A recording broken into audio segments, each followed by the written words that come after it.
Hello and good afternoon, good evening, and in some cases, good morning, everyone. Welcome to this week's new episode of Primetime Gaming with Mr. BoomStick and Friends. And ladies and gentlemen, I brought a load of friends with us today.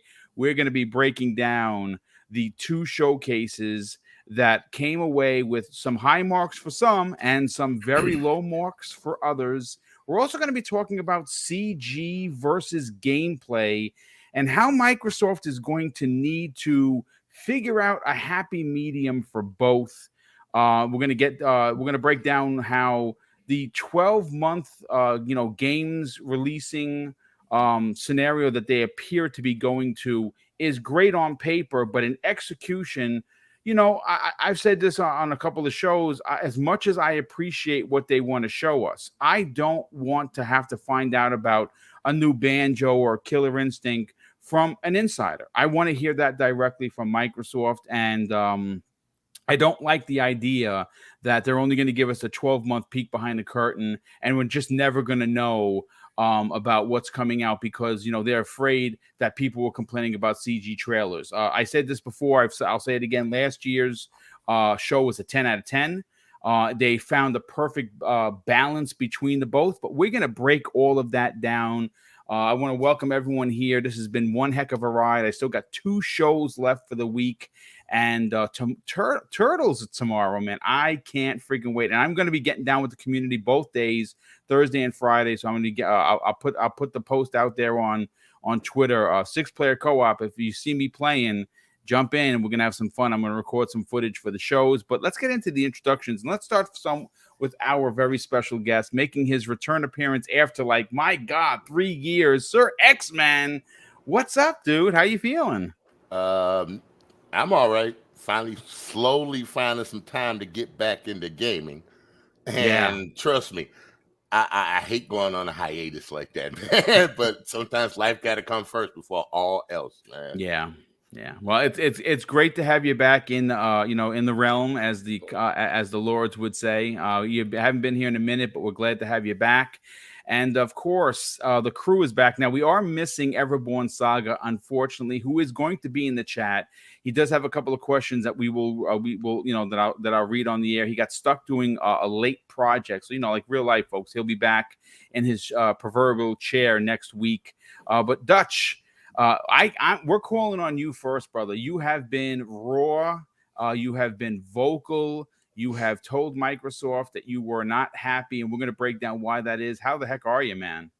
Yeah. I'm happy and now relieved that the wild week has now come to almost a close. Yes, because we've been busy. We've been so busy, much like yourself. I mean, across the weekend, I did 4 shows. Yesterday, I did 2 shows. Today, I've done 2 shows. Last week, I did 3 shows. So, it's been busy, and obviously, others like Mav, etc., as well, has been covering even the littlest shows. So I don't know how he manages that. But yeah, it's tiring work, but it's been fun. Even with some of my personal disappointments about the show that I've aired and will air, I've still had fun because, again, we've had an awesome community to kind of break that down with, an awesome panel that we've been speaking to about it. And yeah, it's been great regardless. There's still a lot to speak about, good and bad. Yeah, we're going to break all of that down and what exactly it means. Again, the one thing that we've all said, and we've seen it come out into fruition, Microsoft can be sometimes too reactive. And that's what appears this happened here. We heard Phil Spencer say that, that he heard the complaints about the CG and he wanted more gameplay. And we did. We got a lot of gameplay. The problem is that as great as gameplay is, these shows are have been traditionally to sell you a future. And even though I certainly appreciate the way that they broke it down in regards to like corporate speak more so than gaming speak, the whole, this is what you're going to play in the next 12 months. It's great. It looks great. It sounds great on paper. But the reality is that we want to know what else is happening. And unfortunately, I hope that like I said, I thought last year's show was a perfect balance of both. We got gameplay, we got CG, and it was a 10 out of 10.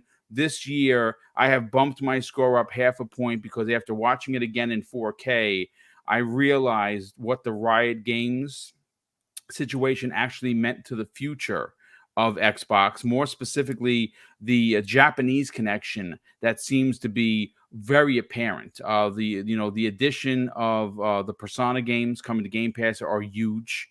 The fact that Team Ninja has a game, a brand new IP coming to Game Pass day and date, and they're back on Xbox is a huge deal. Sega is in the bag for Microsoft, and that's awesome. We are hearing some rumors that broke later from the community member known as the Snitch that tomorrow, for the 25th anniversary announcement of Final Fantasy VII, it's going to be announced for both the Switch. And you say, well, how's that possible? Switch Cloud. And also it's going to be announced for Xbox Game Pass. That is the running rumor. And if they are able to pull off that trifecta of finally getting Final Fantasy VII, it is going to be a much bigger deal in the bigger scope of things. But Kay Asante, you've been busy as all H. How the heck are you, man? Welcome. Yeah, I'm happy to be here. I'm happy to be here. Welcome to all the folks in the chat. I see it's already a lot of folks in there. Folks already starting the discussion. It's been quite the ride as of the last couple of days. So I'm excited to finally take stock, aftermath, and really have that conversation about how we felt about their response to these delays, right? So it's going to be an interesting show, and I'm looking forward to it. Mag, I hope you have it in the chamber because it's going to be good. We're looking forward to it, sir. Yeah, my thoughts haven't changed at all. All right. I'm looking at you, Pentiment. And by the way, the notes that Kay Asante sent to me has literally in parentheses, Mag says, "Oh no, what's this? What is this? What is this?" Someone best actually put out response ever. Thank you, guys. Someone put in the chat, "I nearly peed my pants." Oh my God, it's Bible the game. Bible the game. Yes, that's right.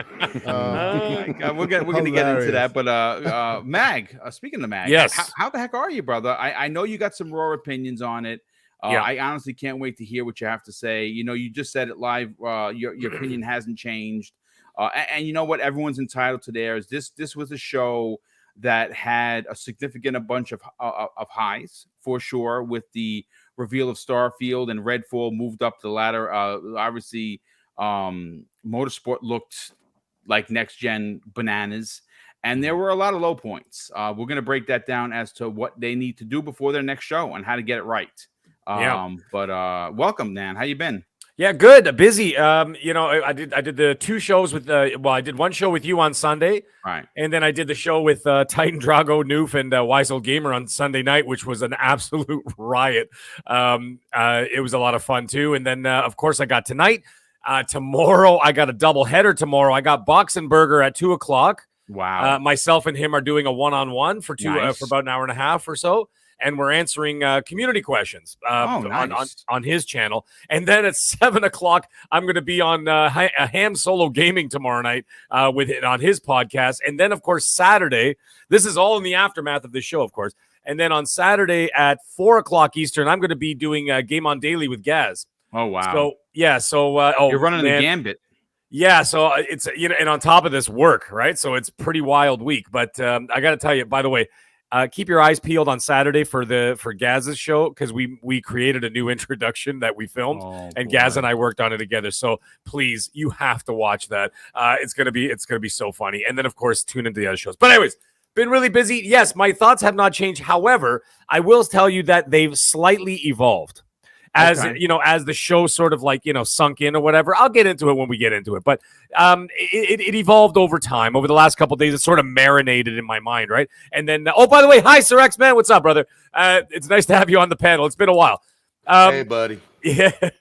And so here's the thing. So, like I said, it's marinated in my mind a little bit. So I've a little bit changed, but the overall aesthetic is the same. But anyways, we'll talk about that in a minute. We got other people who need to talk first. Let's get into the show. Yeah, absolutely. And Crispy Bomb, brother, welcome back. You also have some big opinions about this, and can't wait to get into that. How you been? Oh, great. Starfield, no life in that. Tell you that right now. That's that's the easy one for me. I mean, Bethesda delivered tenfold, and they gave us gameplay. Now, we'll get into the other parts of it, but at the end of the day, we asked for gameplay. They delivered. I'm just saying, I'll give them credit for that. But we're going to get into the rest. Well, you know what? Let's open up with the Wandering Dutch. Obviously, you know, a lot of people are not privy to the conversations that we have in our private DM, you know, for Primetime Gaming that we set up for the show. We set up the links. We set up, you know, we just, you know, we're chatting pretty much every day. Wandering Dutch, you obviously had some very, very raw reactions to the show. You would be considered by many to be the hardcore, much like everybody here. So when Microsoft does things when they're not, you know, specifically addressing you as the hardcore fan, you know, you feel a type of way like many people did. Again, one of the interesting things, and we say this, you know, when you talk about hardcore versus the normies or the casual audience, there were a couple of polls that went up, pretty interesting polls. Kayasante did one, IGN did one, so did Jeff Keighley. And what's interesting is in all three polls, over 78% of the people polled, and there were some polls like Kay's that had 5,000, Jeff Keighley had 125. I don't really remember the number for IGN, but it was up there because, you know, they have a very big audience. And over 78% on all of the polls had it marked as an A or a B, right? There were about 11% that marked it as a C, and the remainder percent D and under. So for the most part, Dutch, there were a lot of folks that walked away very, very happy. Now, why were they happy? Well, that I suppose that is entirely subjective. I mean, the persona thing. I mean, I saw people breaking PlayStation 4s and giving the finger to Atlas. The craziest things. You know, I heard people that they actually, there's a petition floating around to ban Kojima's game from Xbox. I mean, like, this is madness. They give petitions for everything. Yeah, I mean, so I mean, so for, you know, the Japanese announcements were huge, and again, I said this in the opening: if the trifecta comes the way of Final Fantasy VII dropping into Game Pass as it's rumored, that is going to be an unbelievable production when you consider how we went from literally being the platform that no one cares about in Japan to having, you know, the likes of Sega and Atlas and Square Enix and now Kojima Productions actually putting games onto a platform. It's pretty amazing, and the MOBA situation that was announced, that is huge. I know Dustin Legary had did the math, and he had put it out on the Twitters that some of those MOBA games, in order to purchase all of the characters, came to just under $800. And if you're just finding those MOBAs for the first time, and you go into Game Pass, you're going to get them all for the price of your Game Pass subscription. Now, that's not coming to console. It's only going to be on mobile, and it's going to be on PC, but it's still massive. Dutch, has any of your opinions changed, or like the mag said, marinated over the course of the last couple of days? Short answer is no. Okay. I'll break down a couple of things that I think. Well, first of all, I think a missed opportunity, massive missed opportunity, is with Riot Games. The initial announcement, I thought, it's a good partnership. It's not one that I care for personally. I'm not bothered about League of Legends. I am not bothered about the other arena shooter, hero shooter that's in there as well. I keep forgetting the name of it. But I can see its potential for a wider PC audience. Yeah. Now, the missed opportunity comes when it is just remaining as PC, and they didn't work with Riot Games to get that over to console or platforms for the first time. I think that's a massive missed opportunity. If you haven't looked at it just from a business perspective, fair enough. But if you haven't looked at it from a bring this to more gamers perspective, I think they've missed the boat. I think working with Riot to bring that to another platform outside of PC and mobile would have been probably a bigger shock and a bigger impact. But I'm not watching a showcase from the business perspective, and I think a lot of these armchair analysts and some people on that particular side of things need to forget about the business aspect of showcases for a change and look at the consumer aspect of it. And that's where I think for a large subset of the audience, it fell short. And for me particularly, there's a huge section of the Japanese audience that want Japanese games. There's a huge section of the Western audience that also love Japanese games. Great to see for those who wanted it, Persona eventually come over to the Xbox platform. That's big. And of course, straight afterwards, noted that it's also going now to, in some circumstances, PS4 and PS5. Great. Awesome. I don't care about Persona. So not for me. The Kojima thing, I also thought, although it's nice to know officially he's working with Xbox, it was also both a missed opportunity and more a rub it in the face of a different company for no reason. There wasn't anything to come out of that other than Kojima coming on stage and saying, yes, I'm working on a project. Goodbye. It seemed misplaced and a missed opportunity. If you're going to be there, show something, even if it's the name of the game, or tell us about the project. But he had nothing to say. Other than you know what's interesting to that point. You know what I kind of what I noticed. He immediately after that announcement did a tweet for PlayStation fans. Yeah, almost apologize. To me, it seemed very apologetic. And again, it's my personal opinion, but it seemed like he was apologizing for teaming up with Xbox and letting PlayStation gamers know that, hey, listen, I'm still making games for PlayStation. I thought that was misplaced. Yeah, and another thing as well, if you have a think about it, Kojima went all the way to LA for what? Yeah.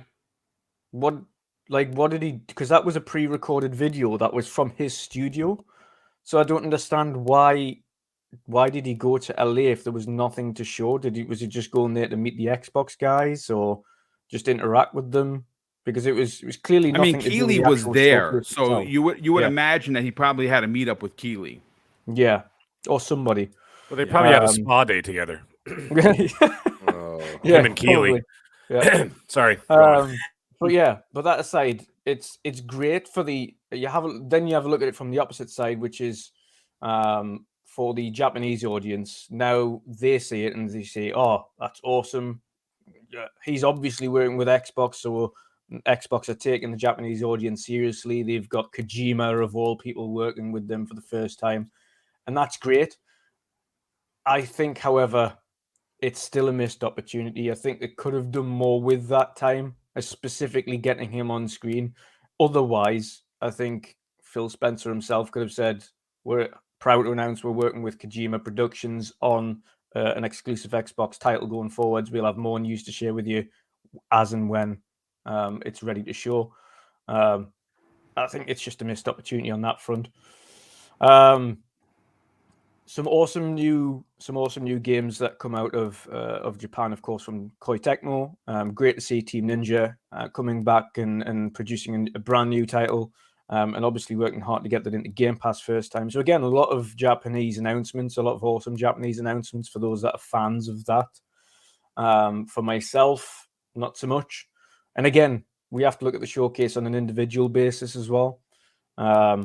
And which is why you'll see a lot of varied scores going on. So a lot of people will be absolutely over the moon with what they've seen because there's a lot of stuff there.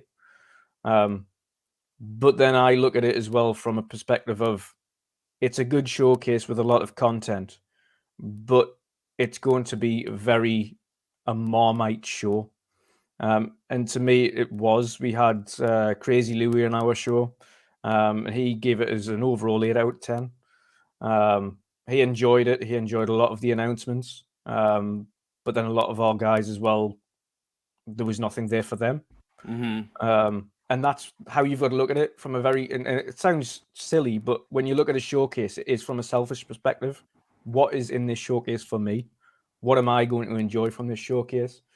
Sea of Thieves, I think that as well was underwhelming. That is an update that's been in the work for 2 years. To be a captain. Really, if you're going to include that, include the next big adventure.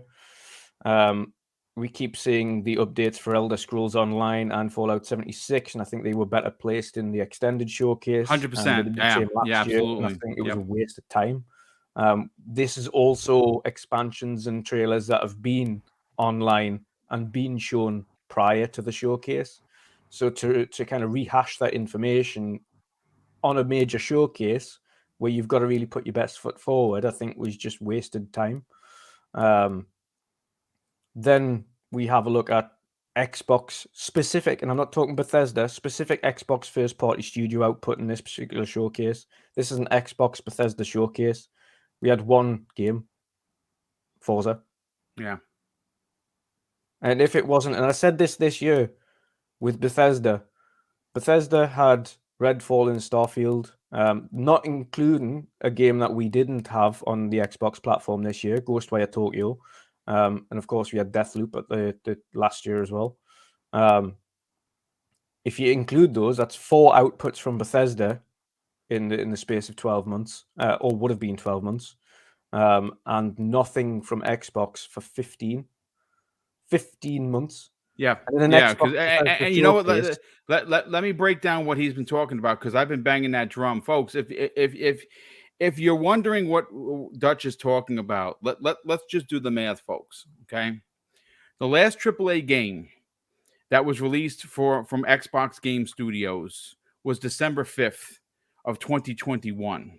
Okay, that's Halo, which you see on the screen right here. Yeah. According to what was presented to us, we are not expected to get another first-party banger, the kids call it, until spring. We're talking, AAA titles. We're not talking AAA titles, spring of 2023. So not only is the 2022 campaign completely been dissolved, we are now going to have a 15-month drought.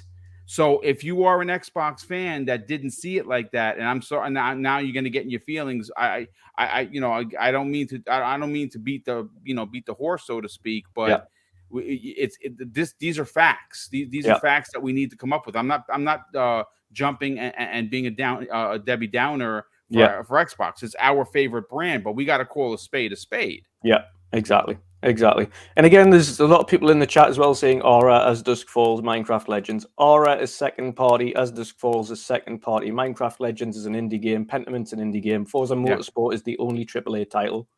Yeah. The other titles that you mentioned are second party outside of Minecraft Legends, and an RTS indie game isn't going to fill that void. Unfortunately, it's really not. You know, one of the suspicious absences from this, from both shows, Age of Empires 4. Yeah, like that was supposed to be announced for console as well. What about Deathloop?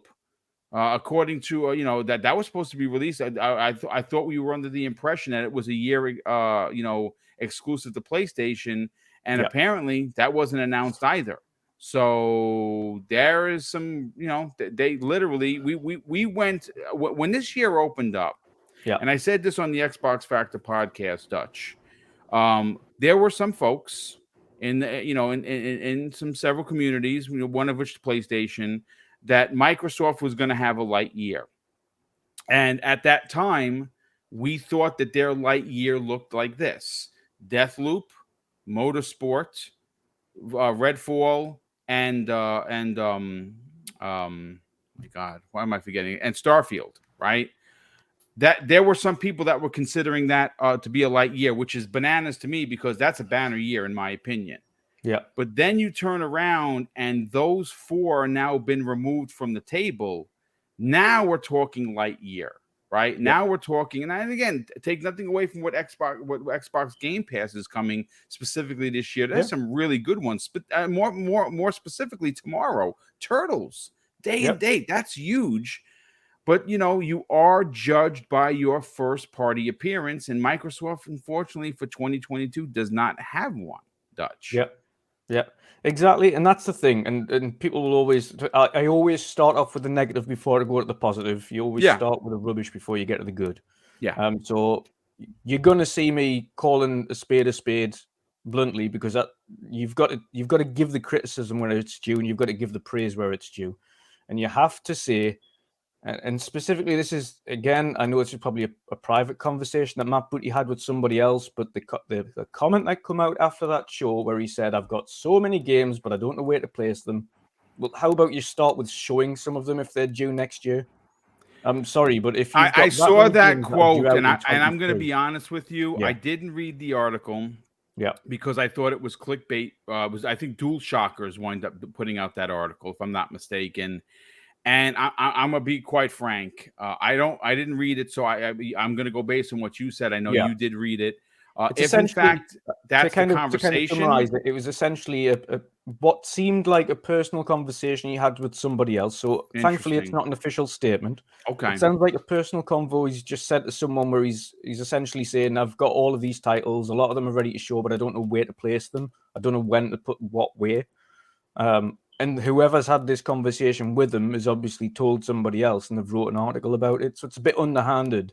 But if that's the thoughts behind the scenes, that he has all of these titles ready to go, and he doesn't know what to do with them, then he's struggling. And if he's struggling, then he needs to have some help, and he needs to reach out to his colleagues that are working with him, the likes of Sarah Bond, etc., and get the help in order to figure out where to place the content.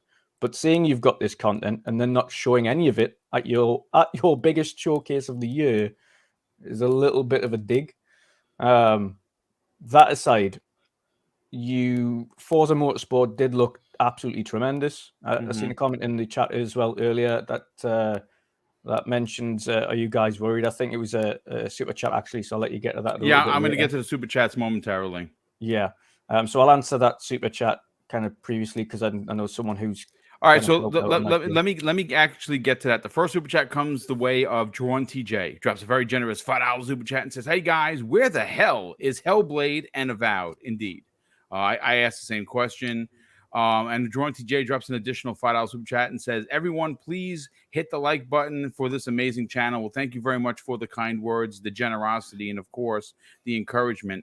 Now, here's the one that I want you to get to. Of course, it is a monster super chat of $20 from Brett Bingham. And he asks this, Dutch: anyone else concerned about Forza Motorsport? First time in a long time. Turn 10 wasn't in the extended showcase.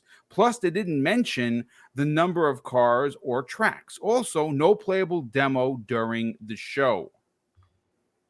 Yeah. So, thankfully, I know people that either have worked or are working on this game. I'm not concerned by it at all. The purpose of showing the game off right now in that way was to highlight the new Forza Tech engine. Not actually to highlight the cars or the tracks or anything else. It was mainly an engine showcase. This is what this new Forza Tech engine can do. It's the first time it's actually been shown in the public since it's been completed. So that was the purpose of this. In terms of the cars and the tracks, etc., it has more cars than 7. It has more tracks than 7 at launch. So you will be happy. There is no concern there. They've worked a lot on this. Testings went very quiet in the background, but for good reason. The last time they tried it, and believe it or not, it actually looks a hell of a lot better than when the testers previously tried it. So you can see they've done a lot of work since the feedback was produced.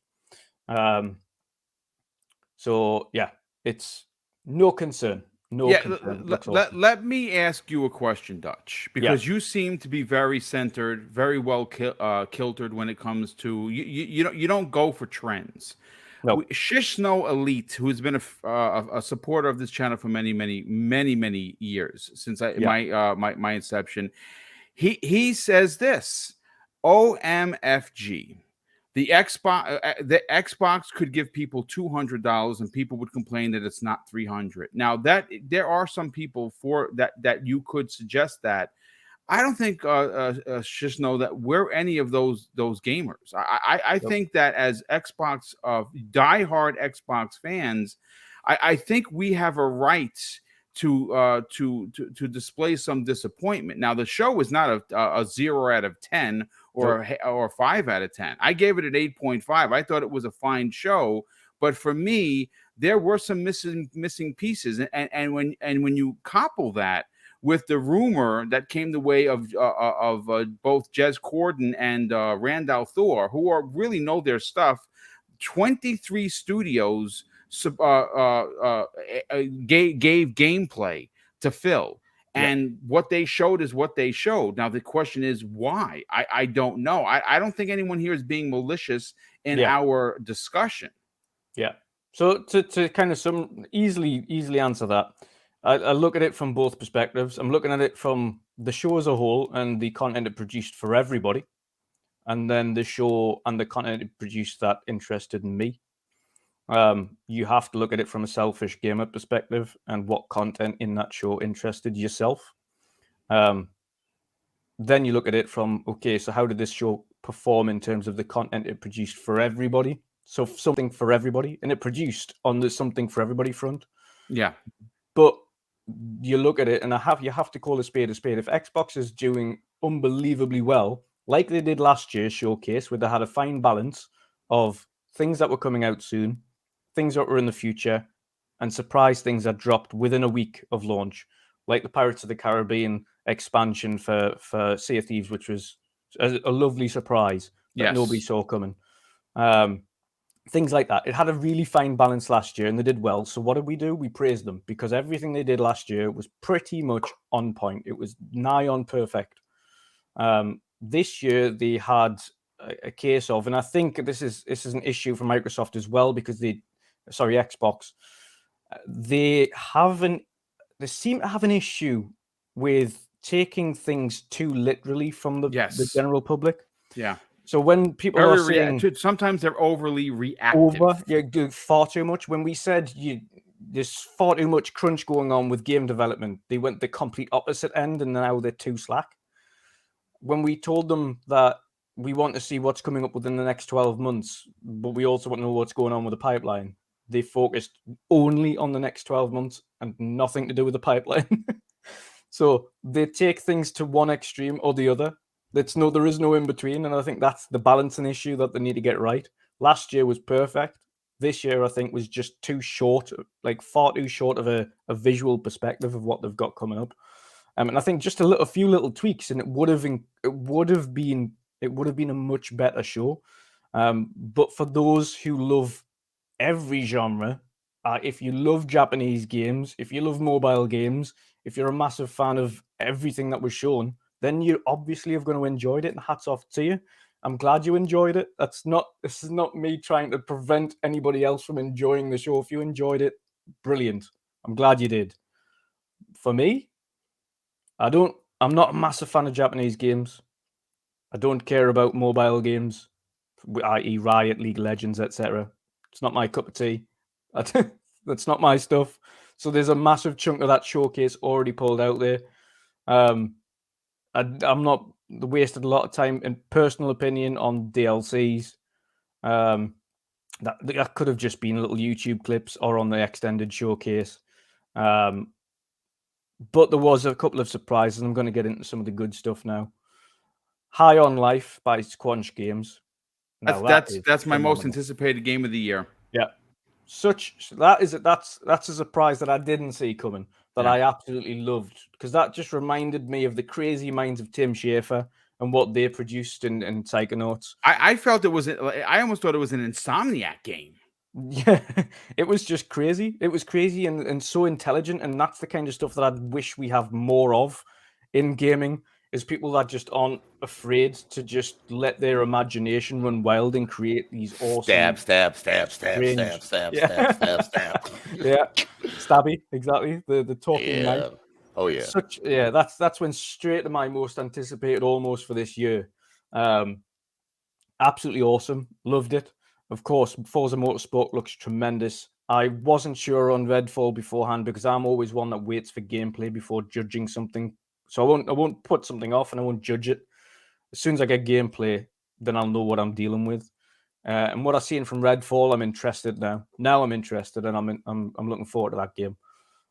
So that was awesome to see. I think the gameplay showed well as well with Redfall.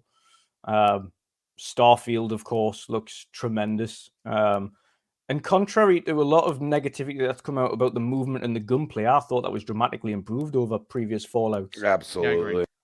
If you have a look, personally, with one of my comments through the show is when I seen the gunplay and I saw the movement, is these guys have been working with either Machine Games or id Tech, specifically to work on the gunplay and the movement of these characters, because it felt more like an id Tech gunplay scenario than it did any previous Fallout I've ever played.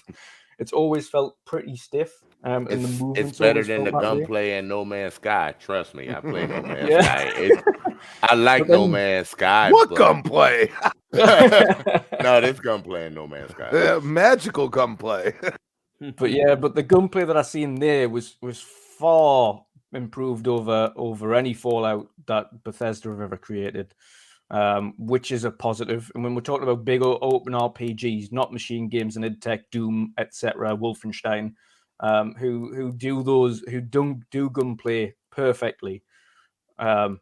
Fallout has never done that. So to see that level of gunplay in a much larger open RPG environment, I was very happy with that. So I'm actually now excited for Starfield as well. So they both showed very well. Very happy for those. Some awesome ID titles in there as well. Some awesome indie titles. Benedict Fox was my high pick. For that particular one, yeah, absolutely. Benedict Fox. I'd love to. I'm gonna dial back as well to a couple of indie titles from Summer Game Fest as well. And obviously we'll talk about Xbox continued, but the Plucky Squire looks absolutely awesome. Metal Hellsinger looks absolutely awesome. We got some really great indie games there. And on other shows, we had other awesome Game Pass announcements like Routine, which is obviously a new horror game coming to Xbox and going on to Xbox Game Pass. That looks awesome. We then got in the extended showcase Texas Chainsaw Massacre. That's a cool addition. That's a nice surprise. So there was a lot of nice little surprises in there. It was a lot of like nice things that rounded it off. There's two ways that this showcase kind of went for me, because I look for it from two perspectives. Again, I look at it from my own selfish perspective and what's there for me. At the end of the day, I got a couple of games there that I'm excited for. We've got Plague Tale. Can't wait for that game. Plague Tale looks absolutely phenomenal. We've got High on Life, which is absolutely awesome. That's obviously coming out this year as well. It was unfortunate to see Flintlock is next year now. It was scheduled for this year, so that was a kind of quick delay there. But that looks awesome as well. But thankfully, like I say, I'm a gamer. I play a lot of things. There's a lot of games that I will be playing. Callisto Protocols, for instance, for one of them. There is no shortage of games that I'll be playing by the end of this year. But I'm also not going to call a spade a spade. Xbox Game Studios first party did not deliver this year. There's no beating around that bush, so we have to call it. And unfortunately, they haven't shown anything that's going to appear beyond June next year. Where was the initiative? Where were they at? Where were the initiative? Yeah, they were on the house arrest. Is where the initiative was. They took away them right along with you just continue 343. developing. Hey, Boom! Do you think they took away the alcohol refrigerator? I would hope so. But Dutch, listen, we're going to circle back around, because what we're going to do on the back end of the program is we're going to discuss the gameplay, CGI versus actual gameplay. Yeah, and we're gonna discuss what Microsoft needs to do before the next show to get this right, because they can't do this again. They just can't. Yeah, agreed. But let me bring in Sir X-Men. But Sir X-Men, before I do, brother, I got to catch up with some of these super chats. We have Brett Bingham drops an additional $5 super chat and says a live demo wasn't there, which is what concerns me. It was all pre-recorded, and thanks to Dutch having a bit of an inside ear, I can assure you that it's going to be just fine. There's nothing to be concerned about regarding Turn 10 and how they're going to deliver Forza Motorsport. It is going to be next gen, and it's going to be absolutely incredible. Trust me, it is not going to be a GT7 scenario. Jerron TJ drops an additional $5 of chat and says, I'm excited for Diablo 4, Starfield, Forza, and Forza Motorsport, and High on Life. Yep, yes, and yes to all of those. Let's see. We also have Jerron TJ drops an additional, wow, dude, a very generous $5 of chat and says, the Forza Horizon expansion should have been a DLC, not the main expansion. It was disappointing to me. I wanted something new and fresh. Yeah, see, that's where I disagree. I am very excited for the Hot Wheels. But, that's because I played with them as a kid, so it does have personal meaning. Gamer by Choice drops a very generous $5 super chat and says, all due respect to the panel, I've been gaming for 40 plus years and never judged a good game gaming year by first party content from any console. Yeah, I mean, listen, dude, I don't think that the year is a wash for Xbox, but it is a wash when it's considered first party. They need to figure out a cadence that allows for what they now remember. Now we're going based on what Phil Spencer said. Their cadence that they're promising the fans is one game per quarter. That's what they are saying. They have to figure out how to deliver that. Now, that's probably going to come for 2023 and beyond, but without having anything this year, it does again bring up the question of management and things of that nature. They need to figure out a cadence, but again, we're going to break down that a little bit later. Thank you for being here, Gamer by Choice, and of course, thank you for the generosity.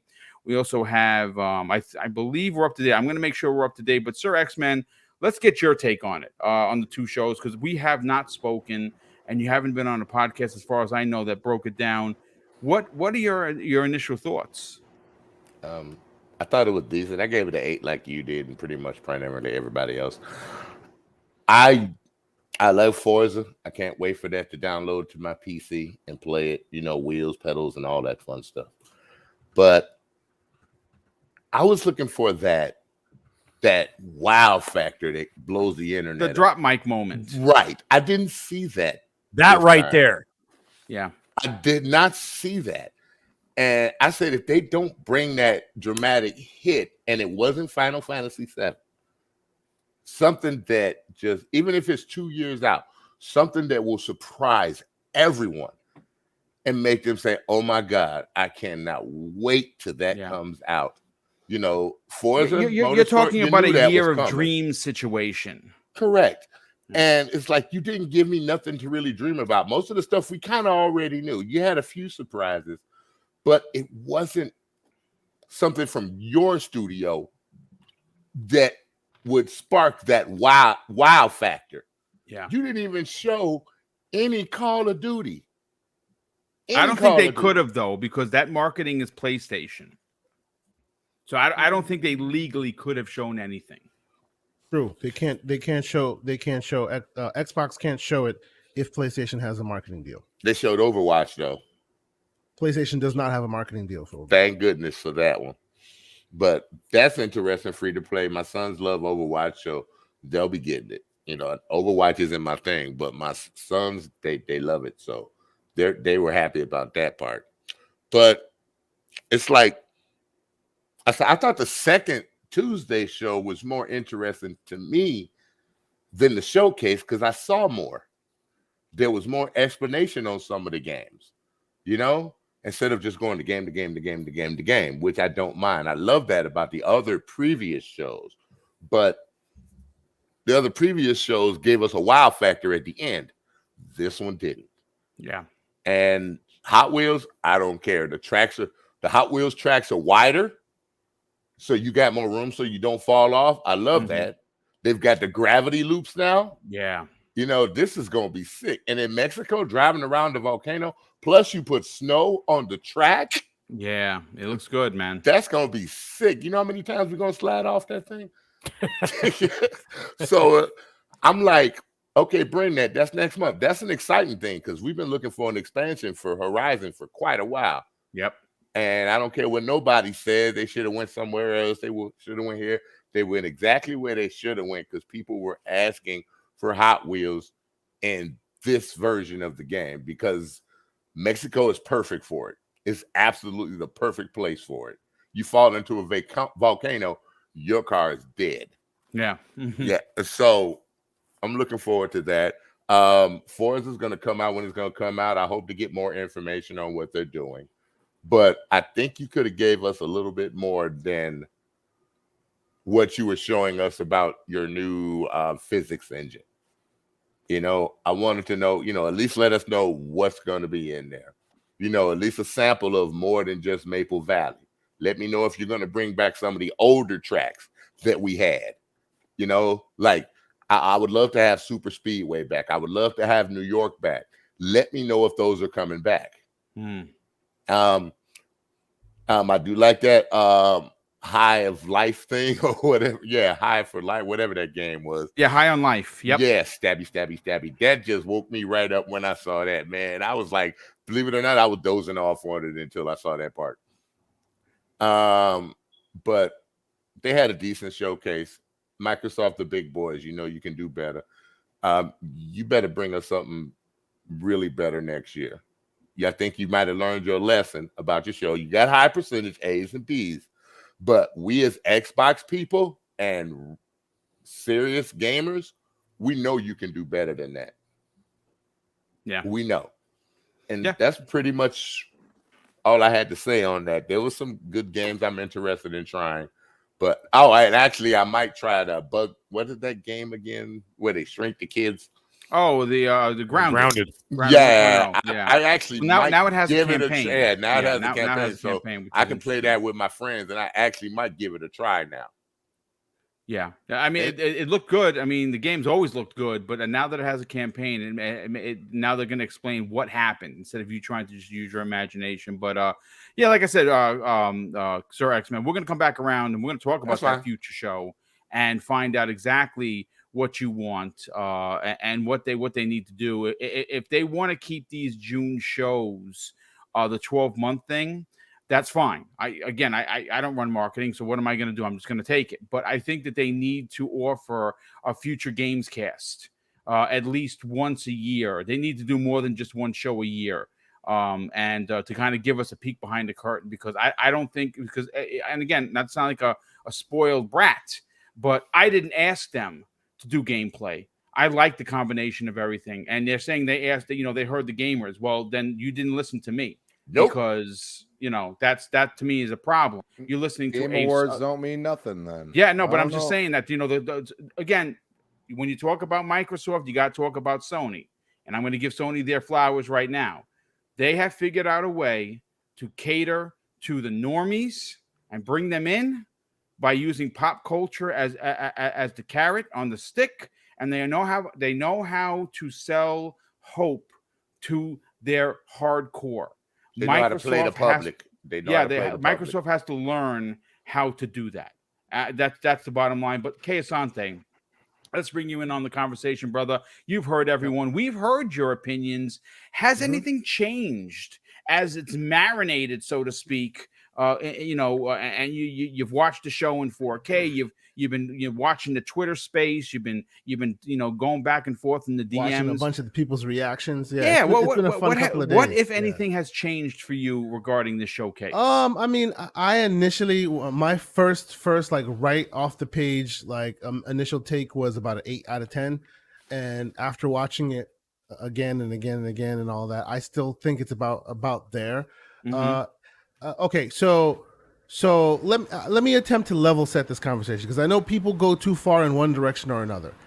The level setting here is, this is not gloom and doom, at least from my perspective and from everyone on the 100%. Panel who have heard speak so far.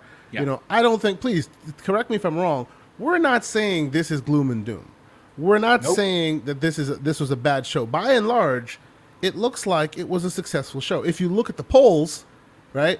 All the various polls that have been done on the various corners, even in some certain demographics that would, and here comes the man, Mr. Everborn Saga. Good evening, sir. Good evening. What's happening? What's happening? I'm only joining for a short time. Sure. I'm all backed up on work projects.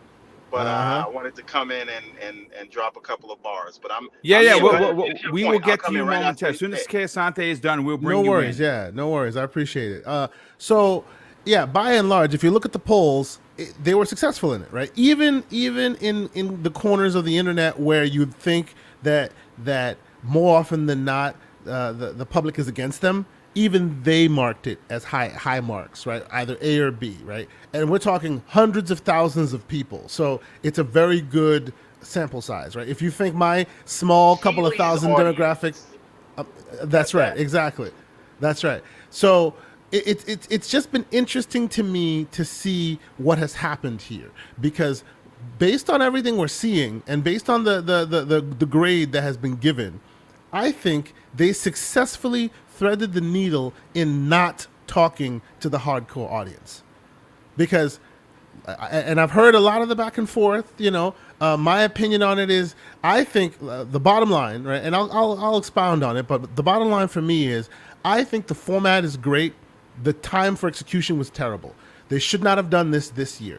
If this is what they were going to do, as far as we're only going to talk about what's coming in the next 12 months, they should have done that last year and started it last year. Because since they started it this year, a lot of the stuff that we saw are a lot of the stuff we've seen already, and they're just showing us closer to gameplay for it, right? They didn't have anything to show, though. That's exactly, that's exactly the point. That's exactly the point. Because they didn't have enough to show, they should not have committed to this format right now, right? But I will say this: people are saying, and I've heard it said a few times, that Microsoft tends to overcorrect, right? And that is the case. That is always the case. We have many examples of them doing that. In this instance, I kind of think they're using your perception of them against you. They didn't do this to overcorrect. They did this because it is my humble opinion that they don't want to play this game anymore. The quote-unquote pony show, the E3 of dreams. They're always trying to adhere to the standard, which is the big guys, right? They're able to lie to you and then show you games that aren't going to release in 5 years. Microsoft has never been successfully able to thread that needle, because let's be honest, their marketing isn't as good. They're not as skillful in that to be able to thread that needle. Excuse me. So much like with the idea of console sales that they decided to train us away from, they're now training us away from this E3 of dreams concept. That's what this is. And they can dress it up and call it whatever they want. Oh, well, we're listening to you. You said you wanted gameplay. No, they don't want to play the game anymore. They don't want to dress up the pig and see how good the pig looks, because PlayStation does it better. So why bother when they can continue being the Netflix of games? And what does Netflix do? Every year, Netflix brings you on, comes on stage and shows you all the stuff you're going to watch, TVs and movies for what? The calendar 12 months. Exactly what Microsoft is doing. They don't want to play the game that we are used to. Us hardcore, every hardcore audience, shout out to ILP. King David was beside himself. He was beside himself. But if you look at all the polls, 6 out of 10, dude. A 6 that's out right. of 10. What does that tell you? It tells you all the rah-rah, zis boom ba, in the bag for Xbox guys, they weren't speaking to you. That's why you weren't happy. That's why Dutch is not happy, because they were not speaking to Dutch. They weren't, right? And you can tell because if you look at the audience, the broad audience, they're like, oh, this was a great show. They were speaking to them. The new casuals. Right? Yes, and exactly. And to speak further on the point, Riot Games is mobile and PC today.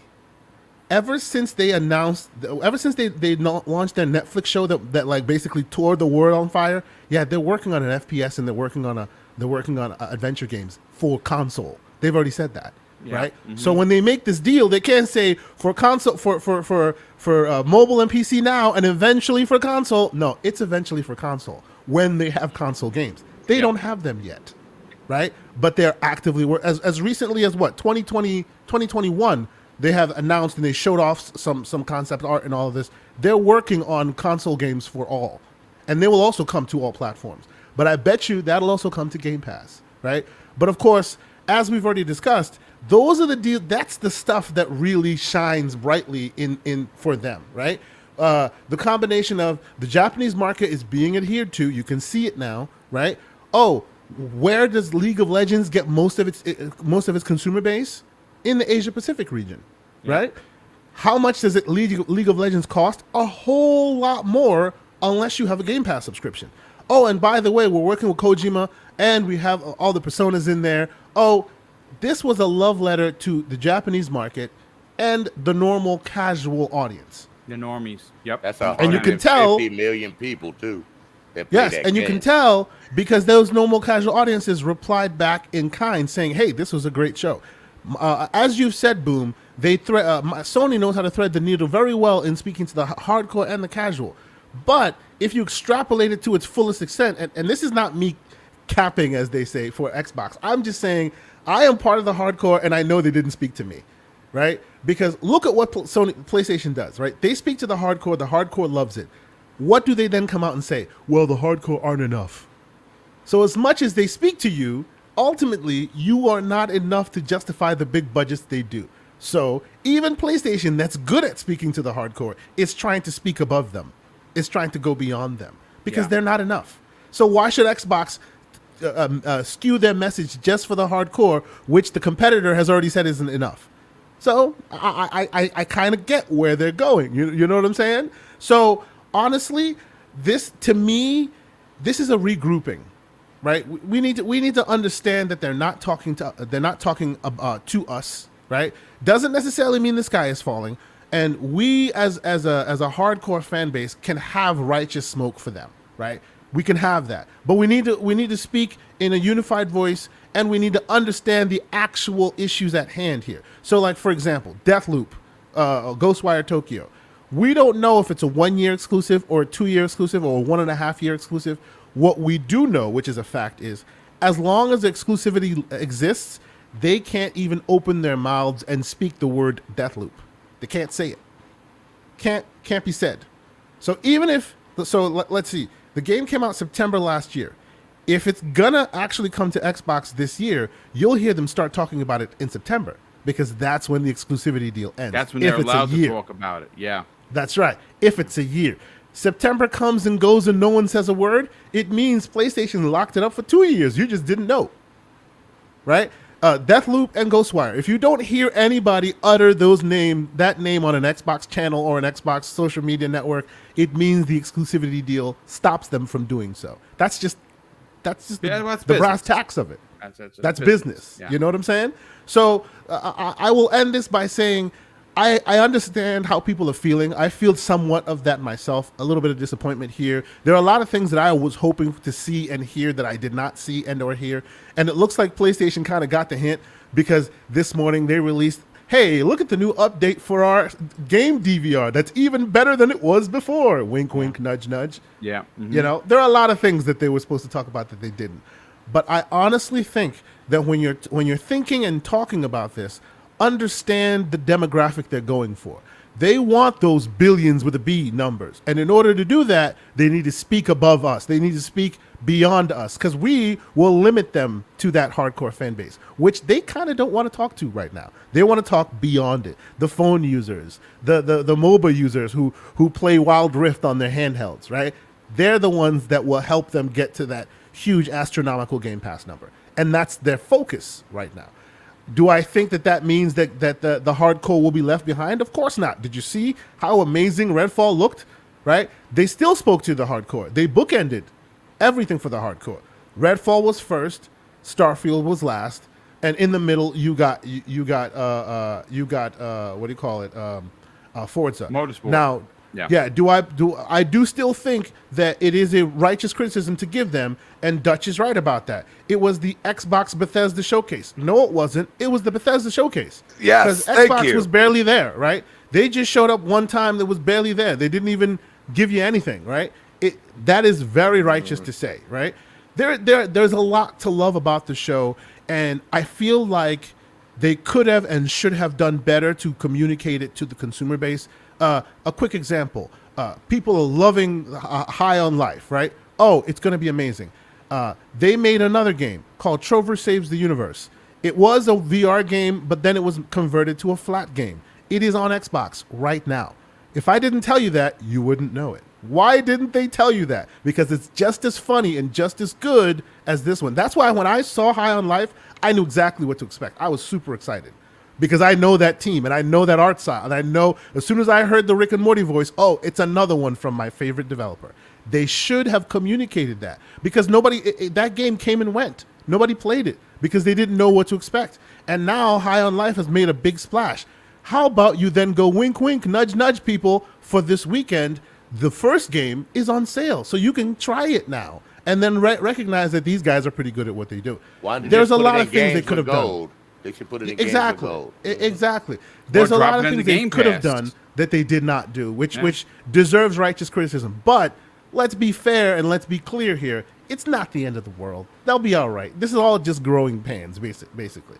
And that's where I'm at with it. Yeah, well, good stuff as always. I got some super chats, but I want to get Everborn Saga in here because he's got to go. He's got to go back to work. Everborn, why don't you drop your bars and give us your raw opinion? Okay, yeah. So really quick, I'm gonna agree and disagree with my esteemed co-host, Mr. K. Asante. I actually do think they were speaking to us. The point is, they weren't only speaking to us, right? Because every one of us here can point to about 10 games that we're excited about. A few that we like. Yeah, true. Right. Very true. And so the issue is presentation. This is what we are it's expectations and presentation, right? This is what our real gripe is. Because had Starfield and Redfall not been delayed, and this is the show you got, I think a lot of us hardcore would be giving it a lot more praise, right? But we feel like there's nothing for us this year. And I think that's where a lot of this comes from. But I definitely feel like they weren't only talking to me as a hardcore. They were also talking to the JRPG fan. They were also talking to the casual mobile and PC gamer. And we want them to cast a wide net.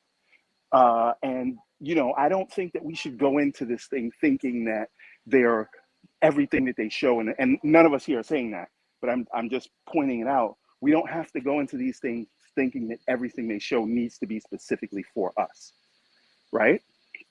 So, and you learn this as you get older and you start watching movies and listening to music, that realizing that you've demoed out. Right, you're out of the marketing demographic, right? So the things change for us. And what Sony does, again, very shrewdly, very smartly, no smoke at Sony, but what they do is kind of cheating, right?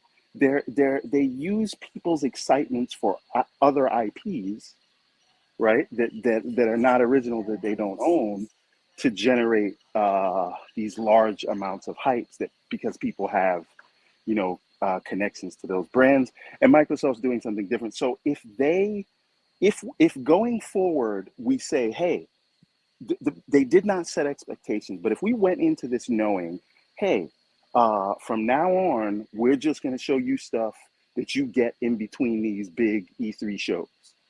So from between now and the next show is 50 games, right? We can do that, but you have to have the other things. And I think this show, like I said, I think the show plays a lot differently if Starfield and Redfall aren't delayed. But in terms of first party, and I know we shouldn't do this, right? But Redfall, Starfield, Forza, and God damn it, I'm counting Overwatch and Diablo, or at least I will be counting it in a couple of months, right? So you did get a lot from first party, but to Dutch's point, it is very fair to say, hey, you showed me some games, you got me all excited, right? And now, where's the, where is Avowed? Where is Hellblade? Where are these things, right? Yep. I They're bought magical. you all these they drinks. Don't exist anymore. I took you to Cancun. Now you just saying you want to leave with your friends? What are we doing That's here? right. so I get it and I understand, but I just want us to have this conversation within the context of where it needs to be. What we are talking about is you had the perfect presentation last year, right? This year feels like a step back in terms of presentation, and they can learn from that. So, and that's where we come in to say, hey, there are things that you could have done better. I don't mind if they stick to what you're getting between now and the next show. But like Boom said, hey, I want to add to that maybe as well that the whole 12-month thing, it won't be an issue next year because there's a lot more to show Yes. for the 12 months prior. The problem is when we've got nothing to show for the 12-month coming, other than the ones we knew and were delayed. That's the issue.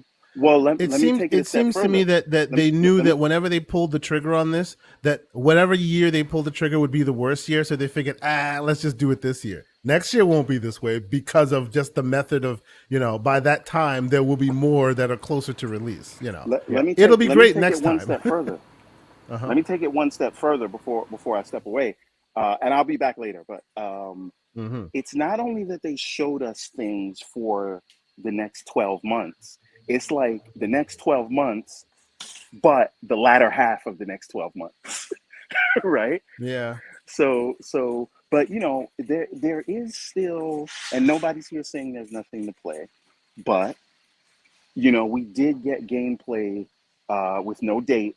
Hopefully, it doesn't slip to 2023, but of Plague's Tale, right? We did. No, that's coming. They're announcing the release date in a couple of weeks in a special announcement, I think. Yeah. Right. So for me, and I know they said they're an indie team, but if you watch the extended show, they said they're treating it like a AAA game. If you're saying, hey, what's my big exclusive AAA game? High on Life. Right? Yeah. That game looks amazing. So you do have this holiday, if you care about exclusives, right? You have a AAA quality. Well, to be fair, Everborn, as you like to give them their righteous smoke for, Microsoft's timed exclusives tend to be like for 30 days. So doesn't matter. How long is High on Life really going to be exclusive? we might Let's only just get be it for fair 2 here. weeks. 36 hours. Yeah. Basically, come on, it's going to happen. It'll be on PlayStation 5 days. before the download. 5-minute exclusivity. We'll get it a 5-minute download. You'll get to download it first, and then the other console got it. Then you'll see somebody on PlayStation with their Wi-Fi 6, and you're gonna be like, "Damn it!" Come on. but that if for me, the you already know what I'm playing this holiday, and that is the game of the year, which is Sonic Frontiers. But oh boy, for Lord me, have mercy. the Starfield Redfall thing didn't buy, and you know what my conspiracy theory is. This is to get the deal done, which we all want. But again, the Starfield Redfall thing never bothered me. And there was always going to be things to play on Xbox. So really, this is just, I think for a first party, we're just I can't even say for first party, right? Like we know what's coming. It's just 2022. You got Pentiment. And it's a wash, right? Like that's it. I'm sorry, I have to say this every time anybody says Pentiment, my brain goes to what the hell is this? Yeah, that's good. Mag is listen, that's Mag. It just is what it is, and we gotta accept that, and we gotta accept it because we know that next year is floodgates, right? It's not just Redfall, Starfield, Motorsport. It's Redfall. So what you're saying is 2023 is going to be fire. Is what you're saying? Is that what you're saying? Wait till next year. Hopefully, no. But hopefully. But again, right? It's not just Redfall, Starfield, and Motorsport. It's Redfall, Starfield, Motorsport, and Diablo 4. Because I think the deal will be done in time for that to be a first party. And if you look at this deal they just signed with the people who signed Elizabeth Warren's letter, CWA, they might get this deal done in time for COD to be their first party release this year. 100%. So if you 30, like, I get it, like in the conversations that we're in, it may feel like a letdown, but 30,000-foot view, if you step back and look at the big picture, I think they showed a ton of amazing games. I think they showed a breadth and a variety of games that no one else is doing. And you just got to accept that all you get this year is Pentiment. So Yeah, no, not good. that's really the bad thing. This Go- year is a wash for Xbox Game Studios. This is the worst year in the history of Xbox Game Studios, but Xbox now is bigger than Xbox Game Studios. Yeah. So you got Pentiment. That's it. That's Yeah, what no, See- good stuff as always, Everborn. Listen, if we can get you back in on the back end, jump in when you can. Yep, will But do, good will stuff. do. Let me Mag, I'm gonna bring you in on the back end because we're gonna give you both questions. You're gonna cover this one and then we're gonna, because I know Yeah, it's no worries. Yeah. So Crispy Bomb, before I get to you, brother, these super chats are just flying fast and furious. I missed one by Gamer by Choice. He says, I think we as hardcore need to realize that we're not the target anymore. We're just a vocal minority. The casuals probably love the show, and that in fact is a fact. Brett Bingham drops an additional $5 super chat and says, as long as they showed their partnerships in Japan off during the showcase, I think gamers would have been more lenient if they would have showed us some CGI. Yeah, 100%. We also have Spartan Ghost drops a £1.79 super chat, says, hope Starfield isn't another Halo, needs work, and that's why it's been delayed. We have Chaos Mite drops a $10 super chat. And we had a big bomb come to us the way of $20. Let me get that right now. Chaos Mite says this after dropping a $10 super chat. What Microsoft could be doing is that they probably have so many games that are coming in the fall of 2023 and a few years after, since all games are being finalized now for the 23 studios. And that's one of two. I'll get to your second one in a second. Kirby Zero Louise drops a very generous $20 super chat and says, come on, make Game Pass look as good as possible. Buy up publishers with Satya bucks. Let people know Starfield, Call of Duty, etc. are going to be exclusive. Tough luck for PlayStation fans. Refuse to elaborate further and then leave. I think they need to do that. I kind of like that bullish take. That's something that Sony would do. If Sony was if Sony was in that position, this would be a different conversation. Let me see.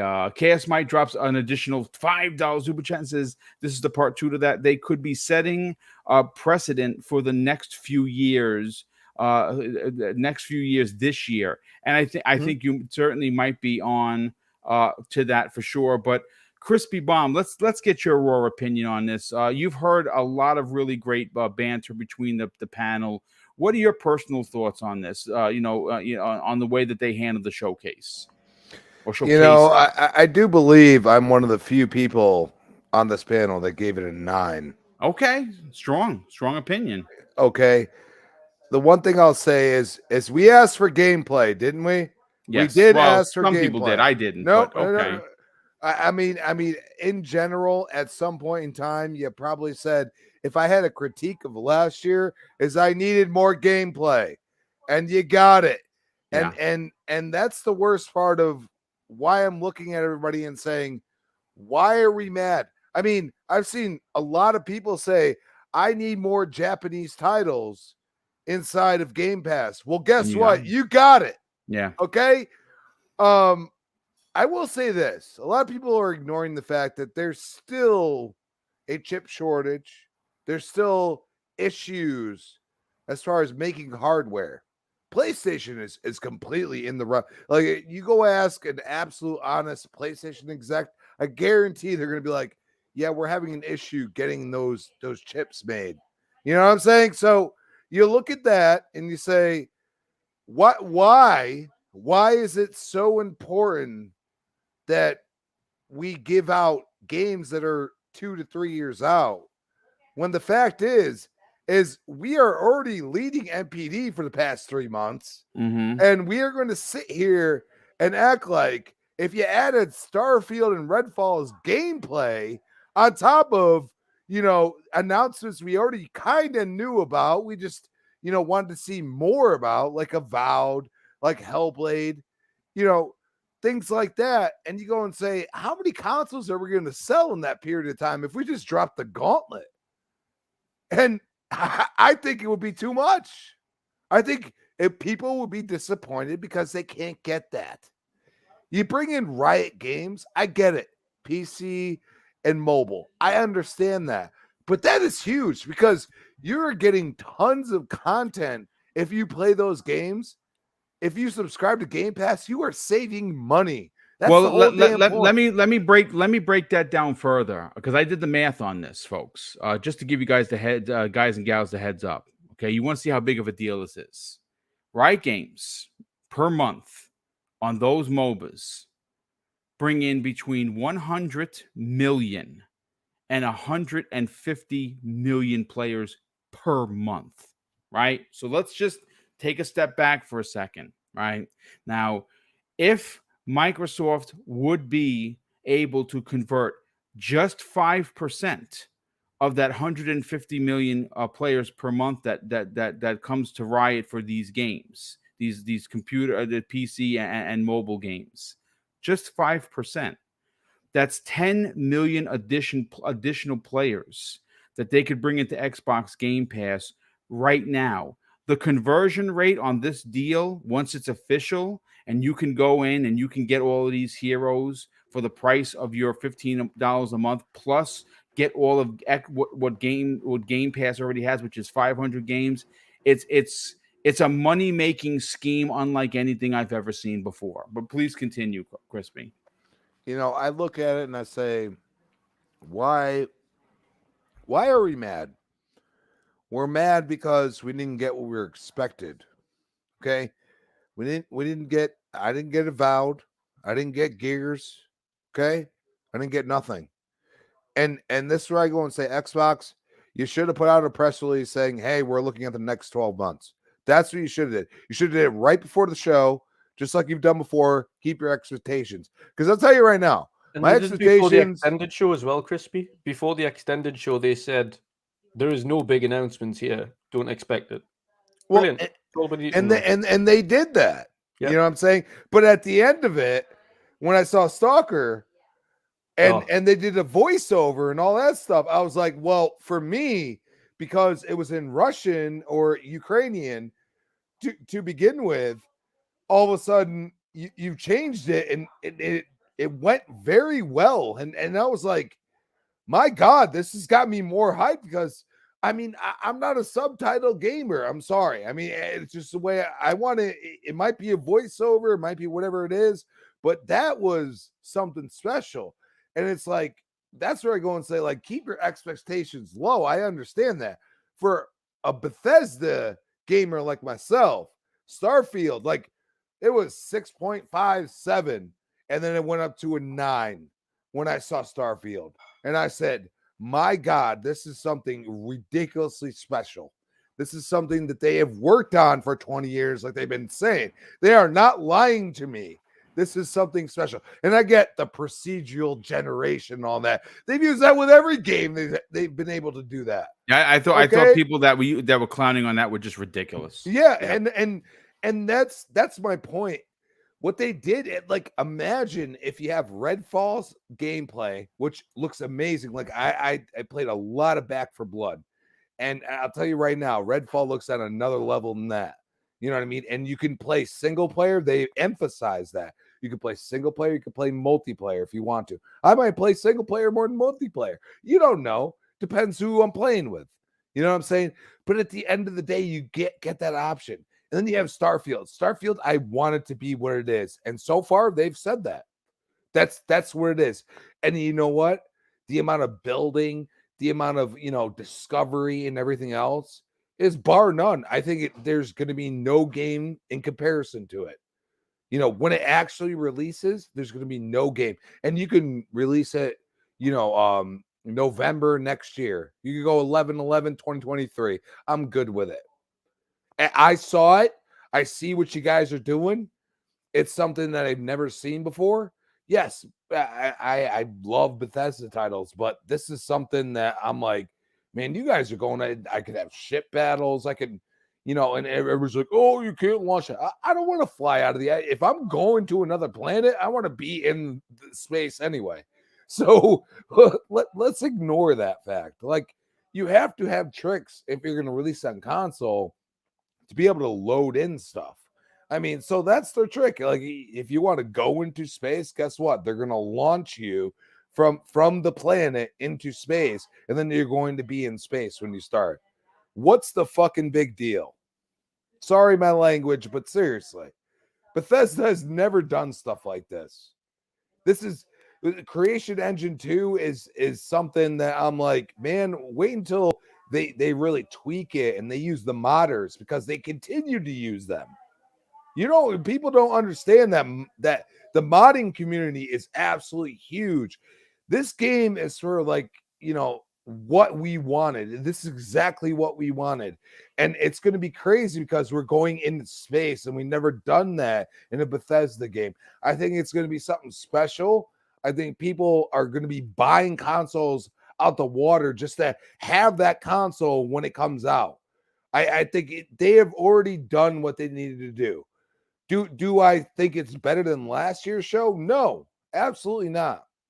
But I give it a 9 because at the end of the day, they gave me what I asked for.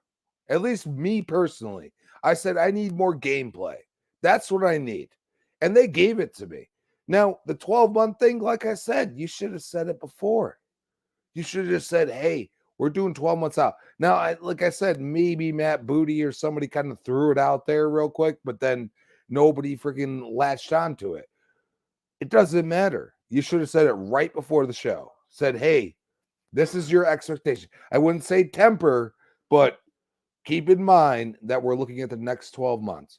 And I mean, let's be serious. Forza Motorsport, that's a GT killer. I'm sorry. I mean, they were literally, you know, taking digs at Gran Turismo. Literally doing that on the show. And that's where I go and say, like, people are like, oh, you know, Xbox is being kind of like, meh, you know what I mean? No, dude. If you listen to, go back and watch that presentation. I'll tell you right now, they took digs at everything GT did. Oh, single camera, you know, going into this, that, and the other thing. There's no, you know, photo mode or something like that. Oh, ray tracing. Oh, that's already in the game. Think about that. Xbox with Kojima. How many PlayStation fanboys are hurt by that? You know what? Dude, like I said, there were petitions. I think they went as dirty as they could. Could they have given us a Avowed, you know, gameplay, something like that? Absolutely. Could they give us more Hellblade, maybe a date? Absolutely. But you got to realize they do treat the Game Awards like something else too. That's true. That's true. And they're going to be at Gamescom. They've already confirmed that they're going to have a presence at the Tokyo Game Show, and we know that they're going to be at the Keeleys. So what I would ask, Boom, and this is what I'll ask the whole panel: would you rather have a bunch of state of plays, or would rather somebody say, you know what, like Game Awards, that means something to us? We're going to show something that you've never seen before on there, which they've done, by the way. So there's that problem. You know what I'm saying? Do you want to cater to one? Do you want to have Xbox on 100 times? You know what I mean? No, I think for me, Crispy, I think even if you just kept the same, like if you have the show and it focuses 85% on 12 months. So 85% of the show is purely 12 months, and then a little segment at the end, whether that be 15 minutes, whatever it is, just saying, and here's what we've got in the pipeline. I get the oh shit moment. I do. Like, yeah. It's not even just the oh shit moment. It's just what else are you working on? But you know, that's where you go and say, like, you know, it should have been Bethesda Xbox Showcase. That's what it should have been called. I mean, to be honest with you, because the heavy hitting was all done by Bethesda besides Forza. But I mean, we didn't get gameplay really. I mean, we got a single camera view on certain aspects. We didn't get gameplay. So you should have just been honest to begin with and say, hey, this is the next 12 months, you know, and they should have did that. But at the end of the day, I could imagine if they dropped like Avowed and all this other stuff, and I'd be like, people are going to be able to get their hands on an Xbox because they've already been winning. You know what I mean? Like compared to what they've always done. Like I mean, how many years now, Boom, we've been saying, you know, Xbox has a chance, and they didn't. And then they bring Riot Games in there, and they have mobile and PC, and they're emphasizing PC. But you know what? More and more people are getting PCs. You know what I mean? So it's just a weird thing that, like, I get it. Like, we're hardcore, and they kind of left us behind in a way. But I think, like, as time goes on, like, they should stick with this. They should. There's too many games. Like, dude, Flintlock, that looked amazing. I'm sorry. Flintlock like, was phenomenal. Absolutely dude, phenomenal. I was like, I didn't think this game would look like this, and the way it plays. I'm a gameplay person. You showed some gameplay, and I'm like, man, like that little, you know, I don't know what you even call it at this point. But it like floats you up and you do some wild stuff and then you're shooting or whatever. Like I was like, wow, this is crazy. Like this is something I've never seen before. And regardless of like what people feel about, like, you know, at the end of the day, you got to look at what is going to be innovative. And I feel like they showed a lot of innovation, and that they showed us gameplay. They showed us that they care about Japan. They showed us that, you know, they're thinking in a period of time where you get to play those games rather than saying, hey, it's going to come out in 2024. And then you're going to be like, well, why the hell do I care right now in 2022? Yeah. So, I mean, I'm one of those people. I give it a 9. Last year's show was better, but at the end of the day, I saw a ton of gameplay, and I am hyped for what's coming out. Good stuff, dude. You know what I was going to say, Crispy? That is the perfect kind of counterbalance, because what you enjoyed, I am so happy that people took out of this something that they loved and enjoyed. And specifically for you, you voted that as a 9, and you loved it because it was so much that applied to you and so much that excited you. And that's exactly what they want. They want gamers to be excited. And if you have a look at the show as a grand scheme of things, they had something for pretty much everybody. And everybody, even ourselves who give it a lower score, can admit that. There was something for everybody in that show. Whether you're a mobile gamer or a PC gamer or a fan of Japanese RPGs or a fan of racing games or fighting games or whatever it is, they've pretty much got it nailed down. There was something for everybody in that show.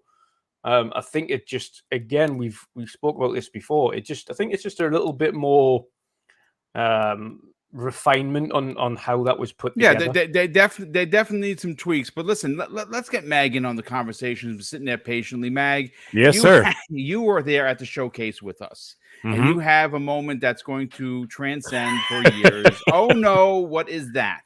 Bible the game. But listen, we're gonna get your 2 points on this. First of all, has anything changed for you personally? You know, like I said, most of us watch the show in 4K. A good friend of a former panel member, Cyber Knox, who's in the chat, says, I suggest people need to watch this in 4K. And I absolutely agree. I think it does set a better precedence for me. And again, it's only a half a point. I went from 8 to 8.5. For you, has anything changed? Not really. I'm still sitting around the same in terms of my score, somewhere around a 7. I think is fair for me. Now, the reason why is I felt like, first of all, I'm not taking away anything that I saw on the show. The games that are coming are great for me. See, now, here's the thing. I've heard a lot tonight of people saying it wasn't for the hardcores, more the casuals. I think it's the direct opposite. And hear me out. I think everybody, I'm not going to say everybody's wrong. I'm just going to say I think it's the direct opposite, and I'll tell you why. I actually included a little bit earlier. I saw there was a super chat by Gamer by Choice. He was saying something about it. He says that, you know, this is great for casuals. I actually disagree, kindly disagree, obviously, is that the casuals don't know any of these games or these IPs. They don't know any of this stuff. If you're just a casual gamer, never mind Pentiment, okay? I mean, I love, we like to make jokes about it. But casuals don't even know what Plague Tale is. Right, yeah. They don't know any of that stuff. You know what they know? And here's the thing. This is what I was trying to say. Like I said, the show for me, because I know what I'm going to eventually be playing. By the way, that's another thing. I'll get to that in a minute. I know that I will be playing those games. I'm very much looking forward to High on Life. Is actually going to be, one of the biggest games of the year for me that I'm looking forward to, because it was a surprise. It was something I didn't see coming. Right. And it's something that I really, really want to play now. I can't wait for this game. That and Callisto Protocol became my 2 hottest games of 2022 that I didn't know I needed. Right. So that's what I see there. Now, the thing is that I will be playing those games. But from now until then, what am I doing? From June, nothing. May, nothing. For me, I'm just saying for me personally. I'm not saying, people in the chat are going to be, well, what about this? Me. I'm talking about July, nothing. August, nothing. September, nothing. Okay? This was a missed opportunity to have one of those holy crap moments that we could have thrown our headphones off and virtually high-fived each other. This is what Sir X-Man was saying earlier in the show, is that it did not have the wow factor. It did not have the pizzazz of a Sony show. And here's the thing. Sony, I don't give a shit. Sony show? Come on, dude. What everybody says, Crispy, is that they say, oh, don't compare Sony to Microsoft or none. You have to, because they are their direct competition. I don't care what anybody says. State of plays in one show, and their state of plays were more exciting. Their state of plays were more exciting with third-party games. Maybe it's because I care less about plays. Third-party games on the Sony show were more exciting to watch than what I saw from not first party, but stuff coming to Game Pass. I'm talking first party, bro. Argument real quick. There's one thing that needs to come back. It needs to go back to E3 format. It really does. You can tell. Yeah, and the thing is, Sony's not playing ball anyway. They don't care. All they care about is putting out one game at a time, and that's fine. But how are we sit here and call out Xbox for doing kind of the same thing the way they do it? And I think that's bullshit. I think if they are going to say, but they had no pizzazz. Redfall. What do you mean? What do you mean pizzazz? It's no pizzazz, no showmanship. Do you understand what Starfield is? Like, do you understand for a Bethesda gamer?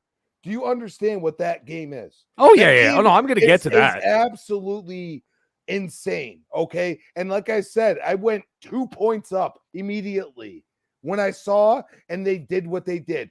That is what Sony does with their state of plays. They take Horizon Forbidden West and they say, "Oh, here you go. Here's gameplay."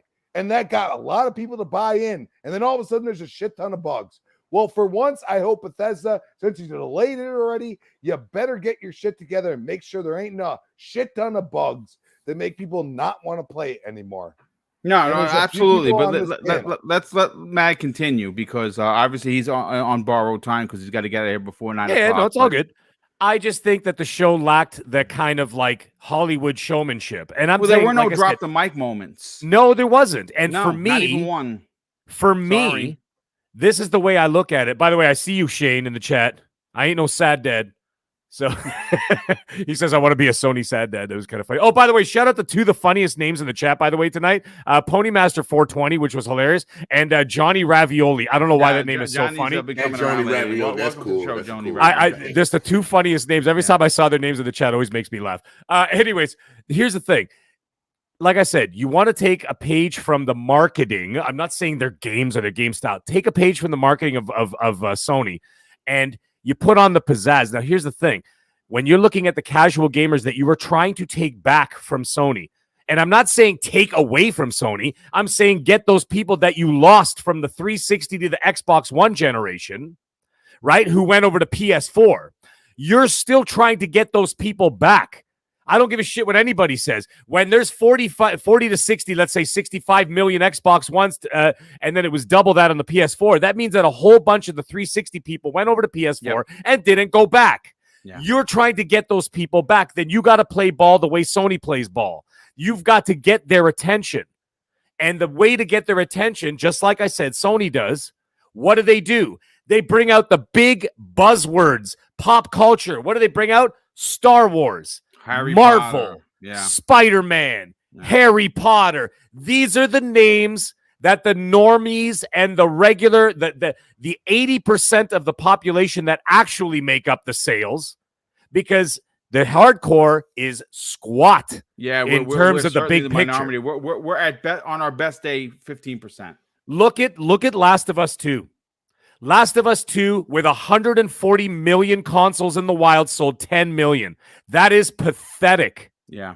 That means that literally 8% of the the console owners on the PlayStation side, 8% bought that game. You know who that was? The hardcore. And that's why Sony's relaunching The Last of Us 2 next to the HBO show, because now they're trying to get the casuals to pick up on that, on that IP, right? Anyways, the point is, Mag, yes, don't you realize exactly what you're describing right there? That is possibly why they're no longer talking to us. Exactly what you just said, right? They are good at talking to the hardcore. They've spoken very well to the hardcore. Yes, they have. And then when the time comes for you to open your wallet, very small amount of people actually do so. So absolutely, you're right.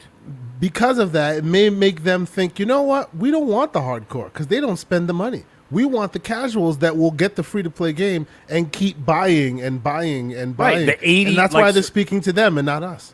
So now you look at, like, let's say Xbox, okay, Xbox One and the Series generation, right? You're probably sitting at around 80 million consoles right now, give or take. Let's just say for argument's sake, all right? 70 million of those are casuals. 10 million are the hardcore. So yes, you want to cater to those people. Now, what they did with the Riot Games thing, very smart. That is how you bolster Game Pass, on the PC and the mobile side. Wonderful move. Big move, okay? But the thing is, like I said, those other titles, they're going to have to educate the public more on like titles like Starfield. And what I mean by that is not the fireside chats and the this and that and the exposés. The casuals are not watching those shows. Okay? Johnny Sixpack does not come home from building a house and sit down and watch Todd Howard in his leather shoes talk about Starfield for 25 minutes. You know what they see? When they're sitting on the bus going to work, or they're on the train, or they're driving in traffic, and they look at the billboards, they look at their advertisements on YouTube or whatever they're watching, that's when you see it.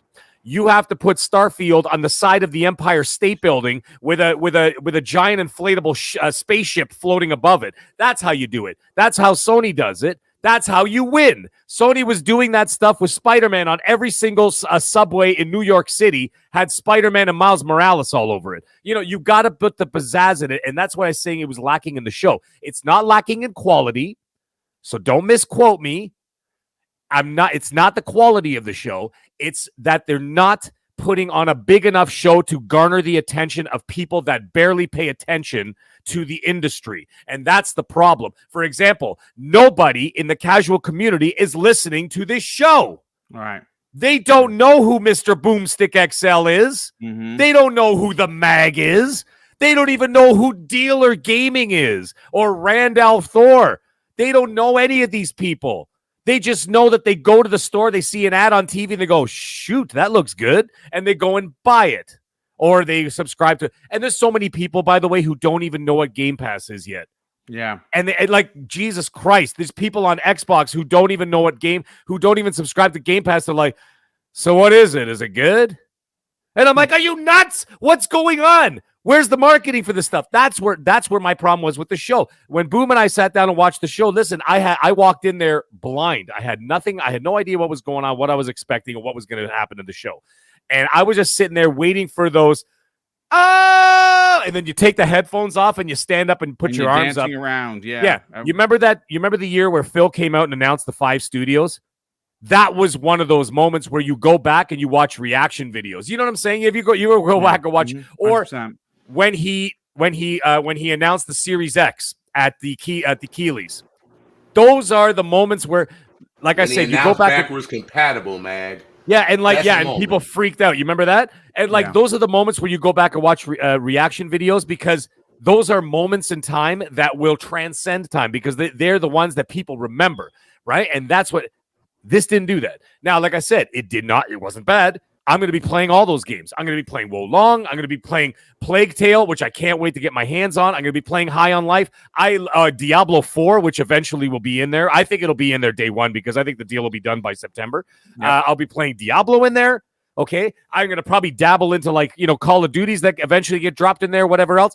And then, of course, Forza Motorsport. I'm not really a racing sim guy, but I can't say no to it. Okay. So I'm going to check that out too. You know what I mean? So I'm going to be playing all these games. And now here's the other thing. Where was if you wanted some bigger moments that garnered some more attention, where was the Ubisoft Plus stuff that we heard about? Yeah. Where the hell was the Final Fantasy? I don't give a shit if the 25th whatever anniversary is coming up in 3 days. Nobody's watching in 3 days. All the eyeballs were on Sunday. Not today, not tomorrow, not the supplemental Tuesday show. It was on Sunday when people tuned in. You know what I'm saying? You don't do it on a Thursday or Friday when the 25th anniversary is and nobody's paying attention. You do it when, you know what I'm saying? When the spotlight's on you, not when the spotlight's turned off, right? So that's when you announce the Final Fantasy. What happened to Sega? Sega's supposed to be doing something with them. They should be, show something. Drop a whole bunch of games in Game Pass. Where were the third-party games that they dropped this year that no one's buying anymore, that are already getting discounted? Yeah, I know you're referring to like the Dying Light 2. Where are you? Yeah. Where are you, Tiny Tina's Wonderland? Where are you, Lego Star Wars Skywalker Saga? They should be in there this summer. June, you drop one. July, you drop one. August, you drop one. And then you dovetail right into the fall. It's not like they don't have the money. Yeah. So that's what I'm saying. Game Pass you keep talking about. How come you didn't talk about that? Yep, good point. You know what I'm saying? And how many shows did we watch where they had a Game Pass section where they're like, guys, this is what we're dropping right now. Today. Yeah, go play. Today. Mm-hmm. Nothing. I miss those days. You know how fun those were, like the highlight of the show for me. I'd sit there with my Xbox on in the corner and my hand on the controller waiting for whatever they were about to drop at the end of the show. Yeah, that was going to go live, right? Right back. You know what I'm saying? And like I'm sitting there ready to go, and I'm like, "This is fantastic. This is how you do it." You know. And then I heard Boom say earlier in the show, he goes, "Yeah, it's a light year." You know, the only light year I want to see is the Pixar movie. Yeah. No, good point. No, Great you point. shouldn't watch that. So Mag, listen, you gave us your synopsis of what happened during the show, what you missed. But here's the question. What do they do next? How do they respond? Bring out a console that for Starfield when it gets ready to come out. Bring out a Forza console. Yeah, see, like I'm just going to address one thing. Announce that. Like the Brandinator in the chat, like I see people. You guys are missing the point entirely. It's going right over your heads. Like they're saying, like, oh, but there's 40 games coming up Game Pass. I know.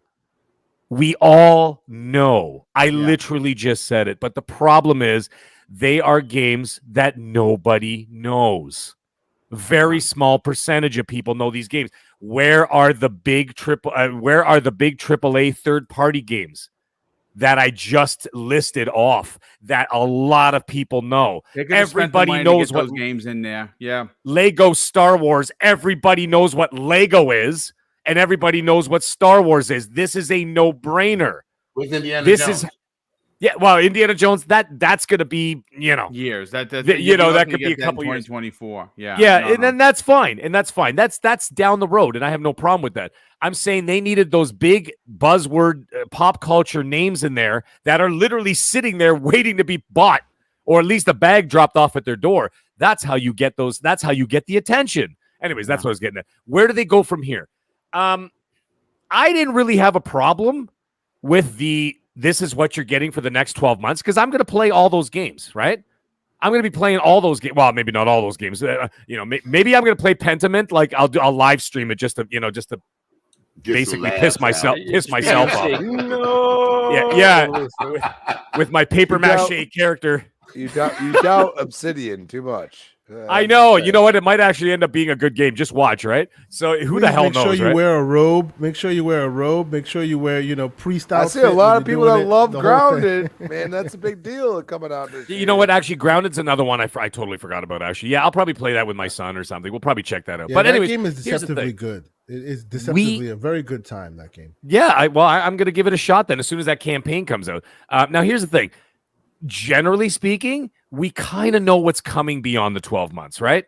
Like, people are asking for Avowed and eventually we're going to get Elder Scrolls 6 and Fable and Indiana Jones and all these and like Wolfenstein 3, those kind of games. We know they're coming, right?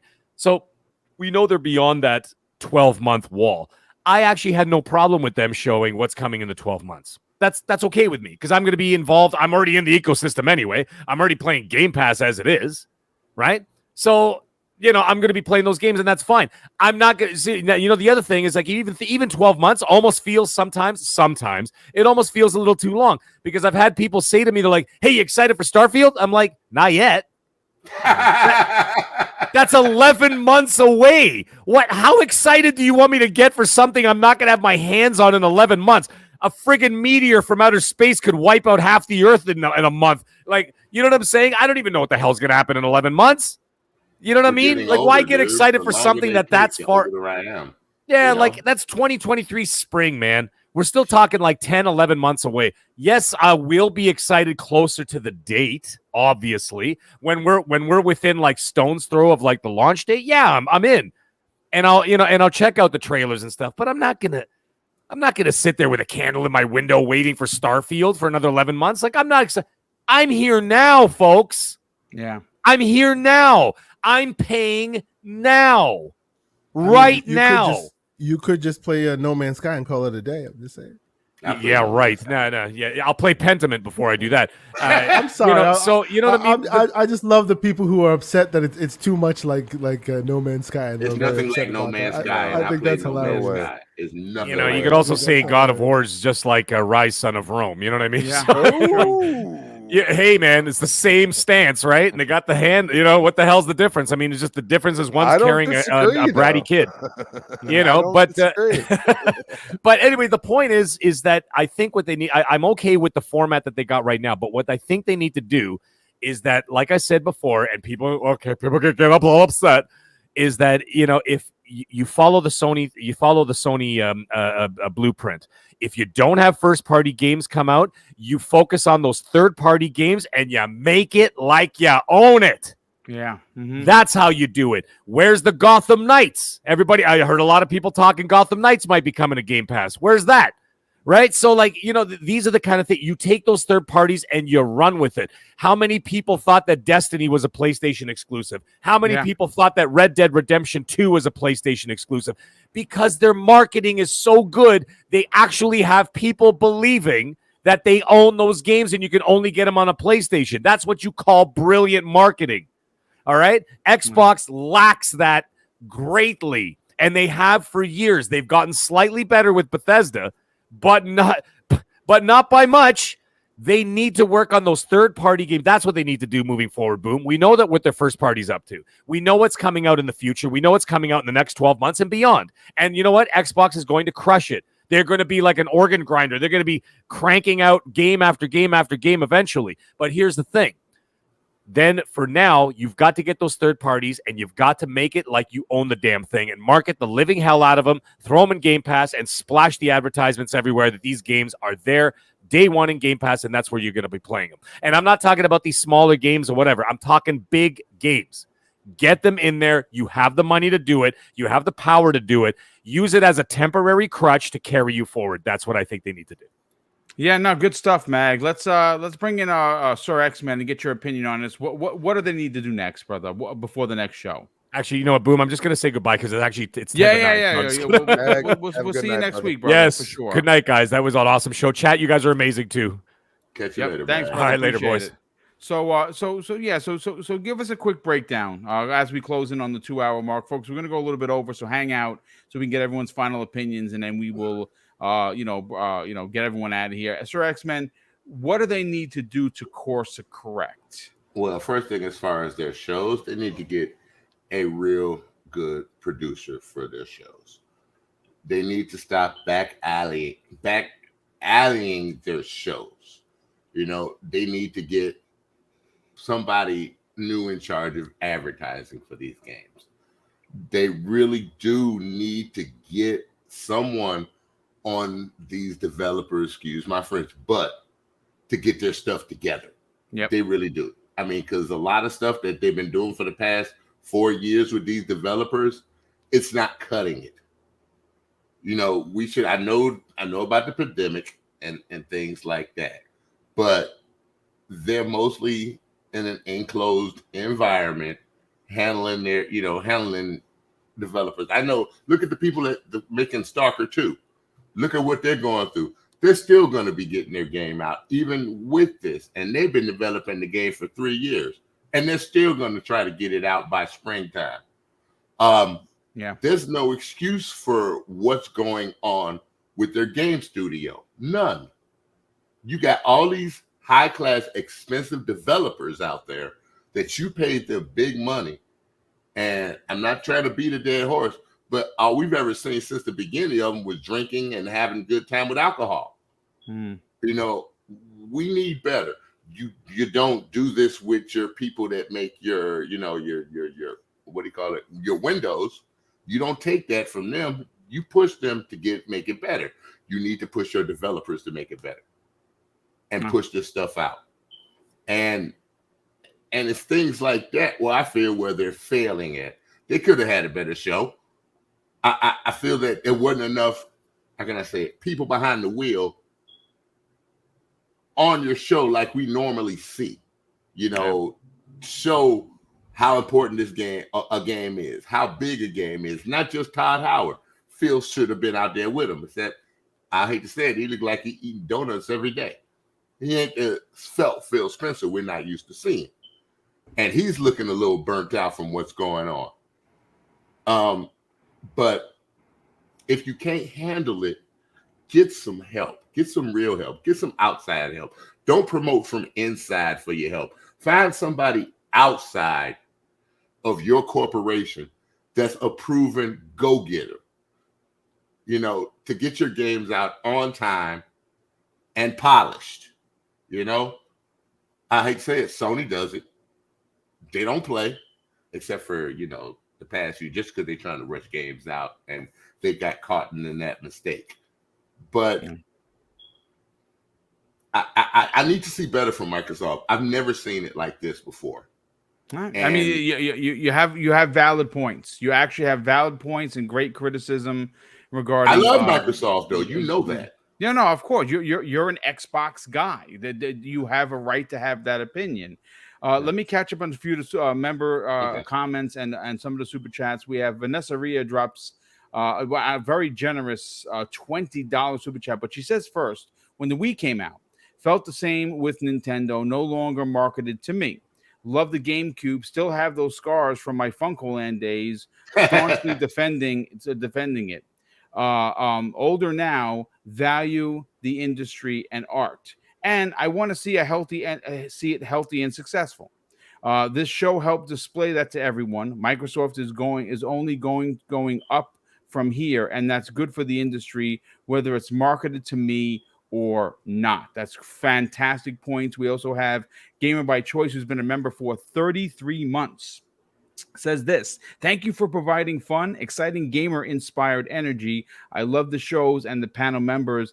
Thank you for all the hard work. Salute. Thank you for that, for the comment. Gotham Guy drops a good $5 super chat. A good friend of the program says, happy for Persona 5 coming to Xbox, but I'm still holding hope for Final Fantasy VII Remake. Yeah, if you follow the snitch, it looks like that's happening tomorrow. That announcement's coming tomorrow, but it's also coming to the Switch through cloud, if you could believe that, which is bonkers. Chaos Mind drops an additional $10 super chat and says, I would love to see Xbox 4 times a year, a Nintendo Direct style once every 6 months for gameplays of games that are coming in 6 months, E3 future games, and bomb drops at the Game Awards. I mean, that's a fantastic point, and that's exactly where I think. And Tempest Sun, who's a former panel member, who's been a member of the channel for 33 months as well, says, nearly cried with excitement when Persona was announced. Diversity of gaming genres is where Xbox will eventually pull ahead of its competitors. They will truly be something for everybody, and that's a fantastic point. We also have another, let me see this. We have a new channel member, Dave Sweeps. Hey, Dave, what's going on? Long time, no time. Thanks for becoming a channel member. Certainly appreciate that. You know what? Let's bring in Kay Asante on this. You and I talk every day, Kay Asante. What does Microsoft need to do to course correct, or maybe they don't need to do anything? Yeah, so although I agree with our gaming overall thoughts on it, and by our I mean those of us on this panel and many of us in this chat room that think that they weren't speaking to us, or maybe they needed to do some better things. I agree with all those sentiments, but by and large, I don't think they need to do anything to change what they had to do. Why? Because in my humble opinion, as it looks like right now, it was just the matter of timing, right? 2-3 cycles from now, when you're still in the world of every 12 months, every June you get to know what they're going to give you for the next 12 months, you will be trained. You will know. Yeah. And at that point, all you'll see are the next games, and the next games after that, and the next games after that. None of this will matter when a few cycles pass. And that's one thing that people keep forgetting. Like, I get that you have to compare Microsoft to Xbox to PlayStation because they're direct competitors, and you should. But they don't respond. They don't do the same things because they have different resources. They have different priorities, right?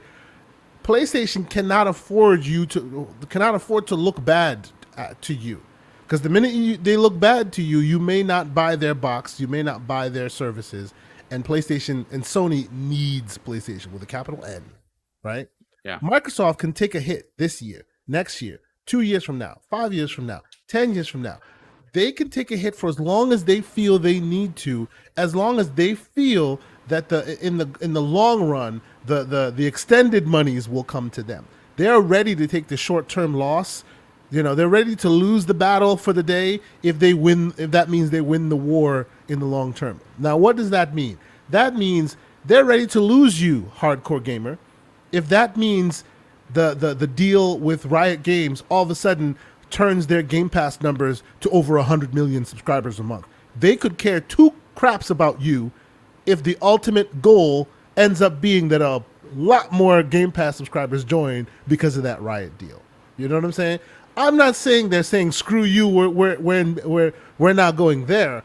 I'm just saying in general, you can't move them because they have a longer view, right? They have a further out view. They don't necessarily need this month and next month to go well necessarily, as long as they have a grand plan for ultimate success. And because of that, they hear you that you don't like this non-gameplay world where CG trailers don't exist anymore, where moonshots don't happen anymore, where one more thing doesn't happen anymore. But I don't think you'll ever get that again. Honestly, I don't think you'll ever get that again. Why? Because by and large, all of the numbers that they care about say, hey, y'all did a great job. Between B and A, where all the metrics that matter, people liked it. And secondly, when they do it this way, they no longer have to thread that difficult needle that you guys have all agreed that Sony does so well. They don't have to play that game anymore when they're in the 12-month game. They no longer have to be judged by that barometer, because we all know they fail at that barometer. They fail at that judgment. Whenever they go tit for tat with PlayStation, they fail miserably. So once again, just like with console sales, they were looking bad, and then they changed the game and went, oh, console sales don't matter anymore. Yeah, these moonshots, the quote-unquote pony show, no longer matters to them. So they're not going to play the game anymore. Now, I think that somewhere there is disappointment in that, because I'm from that old school that loved the E3 of dreams and all of that. The whiz-bang that you always talk about. Yes. The whiz-bang pow, we'll miss that. We will miss that. But be patient. A cycle, 2 cycles from now, none of that will matter. Because if all goes well, right, and you guys have heard me speak on this on numerous occasions, saying wait till after June. Once we see what they have to offer, then we can have that critical conversation about are they using their managerial skills to its fullest extent? Are they filling the gaps enough? Were they overconfident? I personally think they kind of were in hindsight with this show right now, right? All of that is fair game. All that criticism is fair game. But for a company that's spending infinite resources in the gaming space, who are ready to take the short-term hits for long-term gain, give them time. I honestly think that by the time that maybe 2 years from now, two cycles around from now, you will see amazing new titles you didn't know existed, and then they're coming out in the same calendar year, because that's what they're driving towards. Right, and ultimately that'll please the hardcore as well as the casuals, right? In the long run, it'll be better for all of us that the game gets shown off, and then shortly after, boom, here it is. Rather than it's coming, we promise you, it's coming next year, 2 years from now, 3 years from now, right?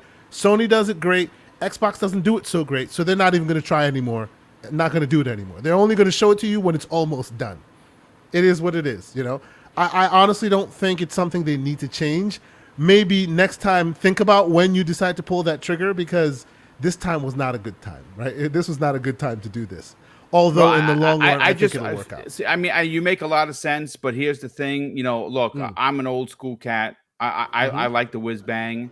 So do I. I personally think it is going to be a sad state of affairs if we can't learn about a game that's a couple of years out because Microsoft doesn't have the confidence to deliver. I think that's a problem. But see, that's not necessarily because they don't have the confidence to deliver. That's not what that is. No, it is a lack of confidence. Everborn says that a lot. No, he says it's because. Go ahead. Go ahead. No, go ahead. Oh no, Everborn has been saying that for a while. It's not necessarily the confidence. It's because there are not that many adults in the room. We can't show you a game that may not necessarily have everything that you need immediately available to you. And if that happens and all you do is criticize constantly, or we show you CG trailers and then you complain about only CG trailers, yeah, then eventually these are the decisions they make, right? And let's be clear here. I'm not saying that it's because it's the fault of the consumer where we are now because Microsoft was like, well, you guys just want trade. I think it's a little self-serving on their part. They don't want to compete in this arena anymore. Yeah, they just don't.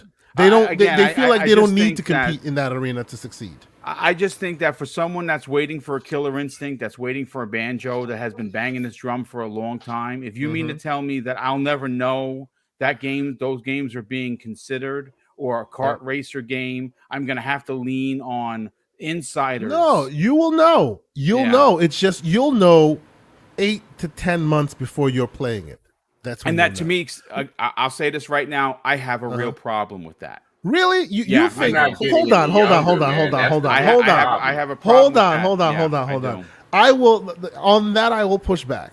Okay. Imagine there are no insiders. There are no shout out to the Jeff Grubbs and the Jez Cordons who have code names for you. And too bad the mag isn't here because as soon as I say Pentiment, there should be a little bit of a scratch in his eye. You know what I'm saying? Like they don't exist, right? Imagine a world where you're in this show, you're watching this show, and out of nowhere the Bird and Bear shows up and it's available to play in the next 6 months. Which is what this will do. Yeah, like, but right? Look, again, you would not be happy with that. When that day happens, that's fine and good. But I think there has to be a balance.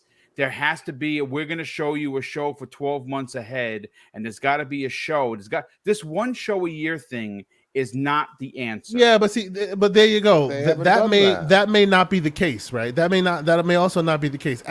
As we've speculated on many occasions. They now have Bethesda. They have Bethesda, and then they're getting Activision, Blizzard, King. They're heading straight into mobile. There is no world where you get only one show when it's all said and done. What we have to look at is how injected with confidence and excitement were the Xbox community when out of nowhere they did the whiz bang. They showed us the Series X and Senua's Saga.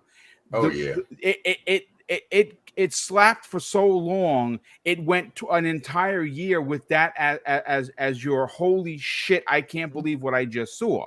And I am telling you that if they move away from that, it is a big, big mistake because again, the hardcore is what sells Game Pass. It's the hardcore that sold all those millions of systems for Sony. What the water cooler when you're hanging out with your friend who actually is a hardcore, and they have the person that doesn't buy games, maybe one game a year or hasn't bought games in years, hears you talking about Spider-Man or Wolverine or something. You're like, what are you, Wolverine? Is a game? Yeah, this, that, and the third.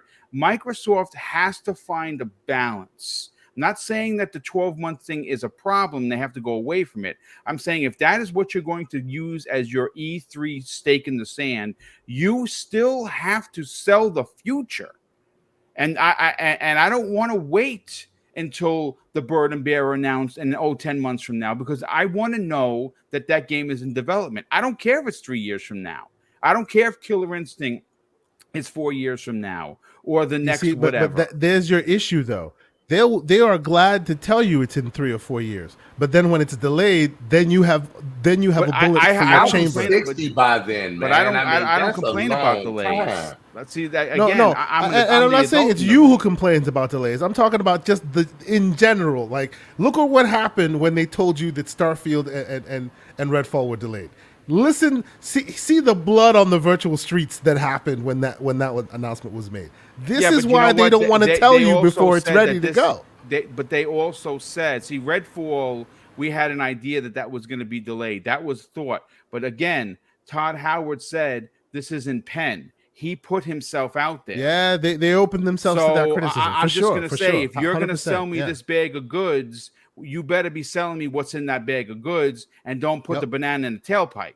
I'm just saying that again, it's a very subjective, subject. There's a lot of people that are disagreeing with me. And to be clear, I'm not saying those who are upset shouldn't be upset. I'm not saying those who are upset shouldn't be upset. I am completely down with you. If you're upset, you have every right to be, because they've been talking and cultivating the hardcore all this time up until now. That's been the name of the game up until now. What you're seeing here is different. It's new. They're trying to speak beyond you. They figure they got you in the bag. Oh, as soon as we have that game and it's hardcore and it's great, the hardcore will respond to it. They're not what we're talking to right now. Let's talk to the casual who will keep our numbers looking good. That's what it looks like they're talking about. You can have the best of both worlds. Dutch and I both agree that last year's show was exactly that. It was a 10 out of 10 because they sold the future with some CG. They didn't overpopulate the show with CG. They showed some, and they populated the rest of the show with games.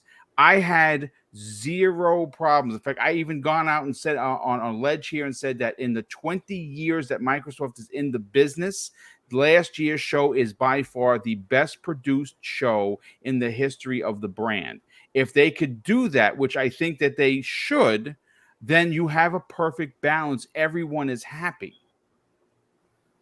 You know what I'm saying? I mean, again, Kayasante, you're making incredible points. I agree with you. I do agree with you. And maybe it's because they don't see that they have enough bullets in their chamber to be able to reply every year like that. I'm going to say instead, maybe they're taking their ball and going home. Who knows? I'm going to say this, and I'm going to give it to Dutch, and then Crispy Bomb will get everyone out of here. I'm going to tell you this right, folks, right now. Okay, I know Microsoft is listening. The reason why you got this 12-month show is because they had nothing for 2022, and they had to turn around and somehow sell you this old vegetables for the new really price. Old, though, okay, now honestly, think about this first. I mean, again, this is not conspiracy theory. This is actual facts. They had to sell you on the 12 months because they have nothing this year. That's why they use this corporate speak about the fiscal year. The fiscal year. We heard that in the interview. Right. We heard 100% that right. We heard that. So again, I'm happy when they couldn't deliver for the calendar year, they had to pull out the fiscal year. That one, there is righteous smoke all over the place on that one for sure. Look, the bottom line is that they have 0 games for 2022. That's mismanagement. Okay. The reason why we got the show the way we got the show is because they don't have anything. So they had to turn around and do the banana in the tailpipe. They said, okay, listen, we had these games, but you know what? Take a look at what's coming to release for the next 12 months. And that's great. And that's awesome. And the next 12 months are going to be fantastic. They even said in that interview, 5+ games coming, 5+ AAA games. And that's great. And no one's complaining about that. But again, let's not paint the picture that the reason why we got this show the way it was because they had nothing. Not because they were trying to sell a bag of goods to the casuals. They had to do this. They had to sell the 12 months because they have nothing now. But Dutch Lees, let's get your opinion on this. What do they do next? You're muted, brother. You're muted, man. I do that every time for the vaping. Personally, I think for the 12 months next year, like I mentioned before, next year I don't think the 12-month thing's going to be an issue. I think Nope. Yep. No, the it won't be. 12-month problem this year around and I think Everborn mentioned it rightfully so. It's not 12 months. We're seeing essentially the back end of 12 months. We've got a lot of games. We've got Forza Motorsport, Redfall, Starfield. Awesome. That's next, the second half of the 12 month. Right. But this first initial 6-month period, the actual 22 period, which was the issue, other than what we knew was already coming to Game Pass, there is no and High on Life, which was a nice bonus. There is no substantial additions to that. So what we already knew was coming to Game Pass is still coming to Game Pass. Outside of that, you've got a few more indie games. Awesome. But I think going forward, the whole 12-month plan and showing 12 months onwards isn't so much an issue because we know beyond 23, they do have a lot of games that are pretty much ready to rock and roll. The problem is they didn't do enough to resolve the 22 issue from a first-party perspective. And that's what we're looking at. We're not talking about how many games is going into Game Pass and how many games you can play, etc. That's great. The vast majority of the games I download, I play. Yeah. Fantastic. But I'm not speaking about how many games you can shove into Game Pass to satisfy everybody. I'm talking about strictly from a first party perspective. They didn't do anything in 2022 to resolve that issue.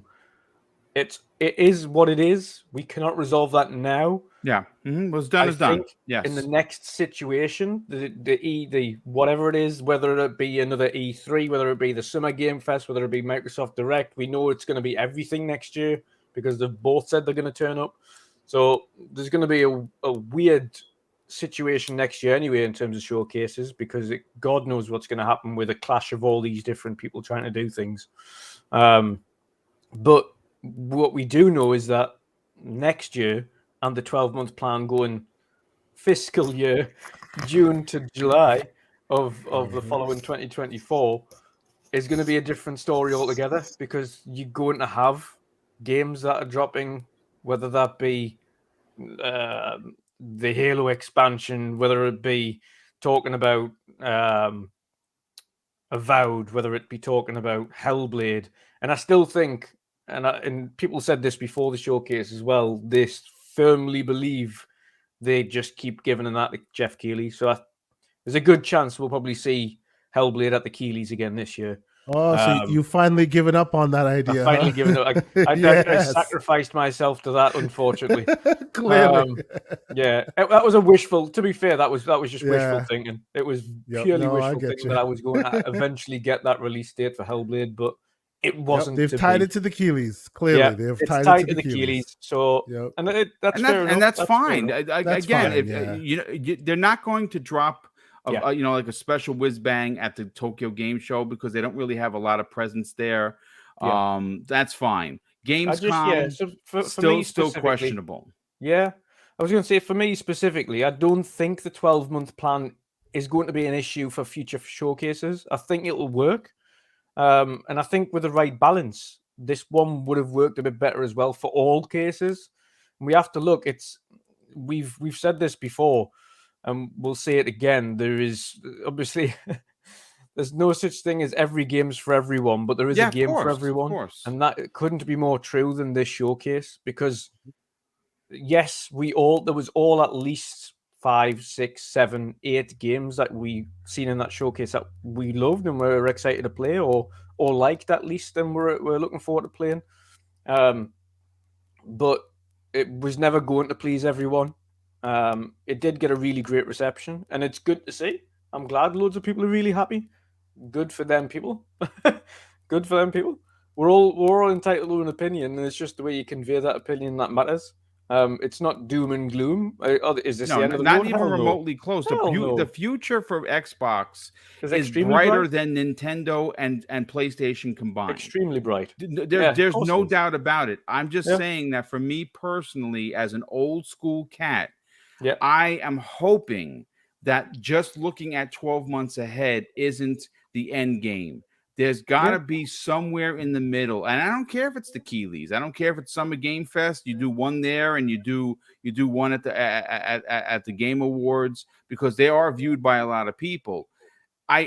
Listen. No one is more excited about Xbox than me. I'm not complaining. I gave the show an 8.5 out of 10. I quite enjoyed the show. I found at least 20 games that I can't wait to play. Exactly. But the truth of the matter is that there were no mic drop moments, and I missed that. And what I'm saying specifically about the showcase, and you've got it, and this is where I'm coming from. It's an Xbox showcase. Like, if I wanted to talk about third parties and how many third party games I'm going to be playing this year, I'm going to be at least several £100 out of pocket anyway, because I'm going to be playing Hogwarts, I'm going to be playing Avatar, I'm going to be playing Callisto Protocol, I'm going to be playing all these huge games that are coming out. So I'm still out of Gotham pocket. Knights. I'll be playing Digimon when it comes out next month. Yeah, that could announce as well. Exactly. So there's loads of third-party stuff that I'll be buying anyway, outside of Game Pass. That's not the point. I'm reviewing an Xbox showcase based on Xbox's performance, and Xbox weren't really at the showcase. It was mostly a third-party showcase, which that's fine. There's something for everybody, but I'm reviewing it based on their own first-party performance, and there wasn't first-party there. Bethesda turned up with a couple of games that we knew of and showed awesome gameplay for some 2 awesome games that we're going to get. But that's not 2022. It's going to be awesome. There's going to be loads of games to play. Brilliant. But yeah, the 12-month, the plan going forward, 12-month will more than likely work. It's going to be a lot more packed in future showcases because the games will be ready by that point. Yeah. There is, to be fair, the vast majority of games, I think, will probably be ready come the beginning of next year. They'll just be doing the getting everything pretty much polished up and ready to get those dates announced. But it's a case of, unfortunately, it didn't work out this year. They didn't get the games out the way they wanted to, so they had to get something together to put a showcase out. They've got some big deals in there. They got, obviously, as we mentioned before, they've got Riot Games. They've got some awesome Japanese collaborations. They've got Persona on Xbox for those fans that were really asking for it, and that would have took some work. We have to applaud them on the Japanese side because Xbox traditionally have done really poor in Japan. And I've seen the reaction from Japanese gamers afterwards, and they were all saying thank you. And that's that's not just the Western gamers, that's the Japanese Xbox gamers, and they were all saying thank you for that. So it's a wider audience to cater into, and that's exactly what it's meant to be for. So hats off to them for getting a wider audience interested in the platform. That was the goal, and you've achieved it. Hats off. But yeah, I think going forward, it doesn't really need to change. There's going to be, as we've seen, even with the Kojima announcement, that is way out until we see anything to do with that. But at least it's okay, he's working with it. We'll see what happens. I think the 12-month thing is going to work fine. I think probably next showcase we might say 12-month plus here's an announcement of a new project. Like, we'll do maybe 1 or 2 of them in a big showcase, but we'll focus on 12-month primarily. And I think that is going to work perfectly fine going forwards. But I just think, unfortunately, because of how light they were on first party this year, it seemed a little bit different than it would have done in any other upcoming year. That's it. Yeah, no, I like what Casante said. This was just a bad time to do that kind of a move, for sure. Yeah. Crispy, let's get your final point, and we'll get everyone out of here. But before we get your point, I heard Mr. Sir X-Man wanted to. Oh, you want to say something, Sir X-Man? Just real quick. They have until they have Activision, you have about 25 studios, and you couldn't show us anything else from your 25 studios that you have right now. You can't do nothing with Activision yet. That's the biggest part that bothered me more than anything. Yeah. You know what I'm saying? Other than that, the show was decent. But it could have been better. They did it with Blizzard. And you know what? To Sir X-Man's point, remember, we had this conversation before where people wanted to talk about, are there issues with management there? And I said, wait till after June. If they give you that kitchen sink approach, then at least you see that mistakes happen. Plan A failed, but we have B, C, D, and E, and F. Now we've seen it all. Now we've seen all the shows, right? We've seen it all. Did they do that? I don't think so. So I personally, although you heard me say, mine was not the highest review on this panel. I gave it an 8 out of 10. I stand behind that. I think it was a damn decent show. But for those who want to have that conversation about management issues, hey, the booty deserves the smoke. Yeah, good stuff. Now, real quick, Dave Sweeps drops a very generous $20 super chat and says, at the end of the day, it's all about the games. We're all gamers, and Xbox, for as long as I can remember, has brought the games. Xbox knows what the fans want, and they will deliver. And they absolutely, in fact, will deliver. We had a super chat come in from Mandingo McThickens. Drops a very generous $5 super chat. And he says, I enjoyed the show. 8 out of 10 for me. The 12-month format is a great approach. And it seems like a lot of people really dug that. But Crispy, let's get your final point, and we'll get everyone the heck out of here as we close in on 2.5 hours, 2 hours, 20 minutes now. What do you got? What do they change for the next show? Nothing. Okay. Absolutely nothing. The one thing I'll say is think about this. If they're honest, okay, and I'm looking at you, Xbox, all right, on June 12th next year, you should have Redfall, Forza Motorsport, and Starfield already out and in the wild. Or you drop one of them right at the show. Interesting. And if you don't do that, because you said 12 months, I'm going to hold you to it. So I want to see it. But Crispy, if you look at that timeline underneath, and I have to point it out, every one of those on that timeline that says within 12 months then has a little asterisk at the bottom that says targeting. Yes, they do say they did say targeting. All right, but let's be hypothetical for a second. Let's say it's Redfall and Forza Motorsport. Well, first of all, from what I've seen from Forza Motorsport compared to Gran Turismo, and this is their competition. A lot of people, you want a spade's a spade, man. Like Gran Turismo ain't on that level, bro. They're just not even close. They didn't show that in any, and I can play Forza on PC. Any type of realm they possibly could. Not only that, I kind of disagree. Like, dude, they showed a lot of Blizzard. They showed Overwatch. They showed Diablo 4. Diablo 4, I'll tell you right now, I saw that trailer and I was like, I'm kind of interested. Yeah, no, the game never slapped, been 100%. And I've never been interested in Diablo ever, but it reminded me of playing what's it called? Gauntlet. Yeah. It reminded me of playing Gauntlet, and I forgot because it's mostly been on PC, and now it's gonna come to Xbox. Now I'm interested. So those type of things, like you might not see it right now, and keep in mind, like, I'm not defending them. This year has been trash. I thought they were going to come out with something for us. I've been totally with. I thought they were going to do something. They didn't, and that makes me intrigued for next year. But also, I look at it and I say, well, A Plague's Tale is no joke at this point. You know what I'm saying? Like Asobo, they gave you the Pelican, by the way. Yeah. Pelicans in Microsoft Flight Sim. So you look at that and you say, they're on another level. And they're going to give you A Plague's Tale, and it's going to be in partnership with somebody else, just like most games do. We've seen Sony come out, oh, we are in partnership with this and that, and it's just not working right now. The one thing I say is, do you want like state of plays? I mean, this is really the question we need to ask ourselves. Do you want like state of plays, or do you want one big show? I say, fuck it. I want one big show.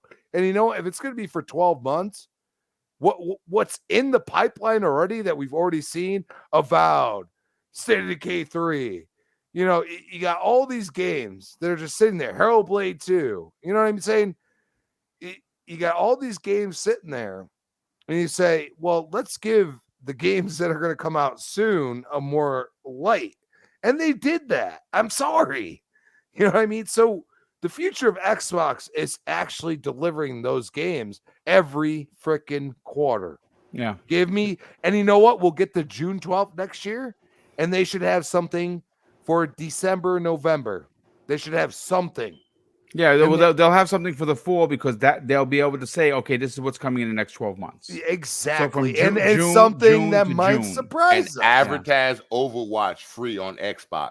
They Well, need to advertise that. but that's where I go and say, like, I get COD. I think COD is going to be multiplat for. That's fine if it is. It's going to be multiplat for lifetime. Yeah, it's going to move people. Blizzard was there tenfold. Yeah. Blizzard was that. You had Rod. I was like, oh, I've heard your voice before. You used to develop Gears. Like, I'm looking at him like, why did you disappear from Gears? Why did you do that?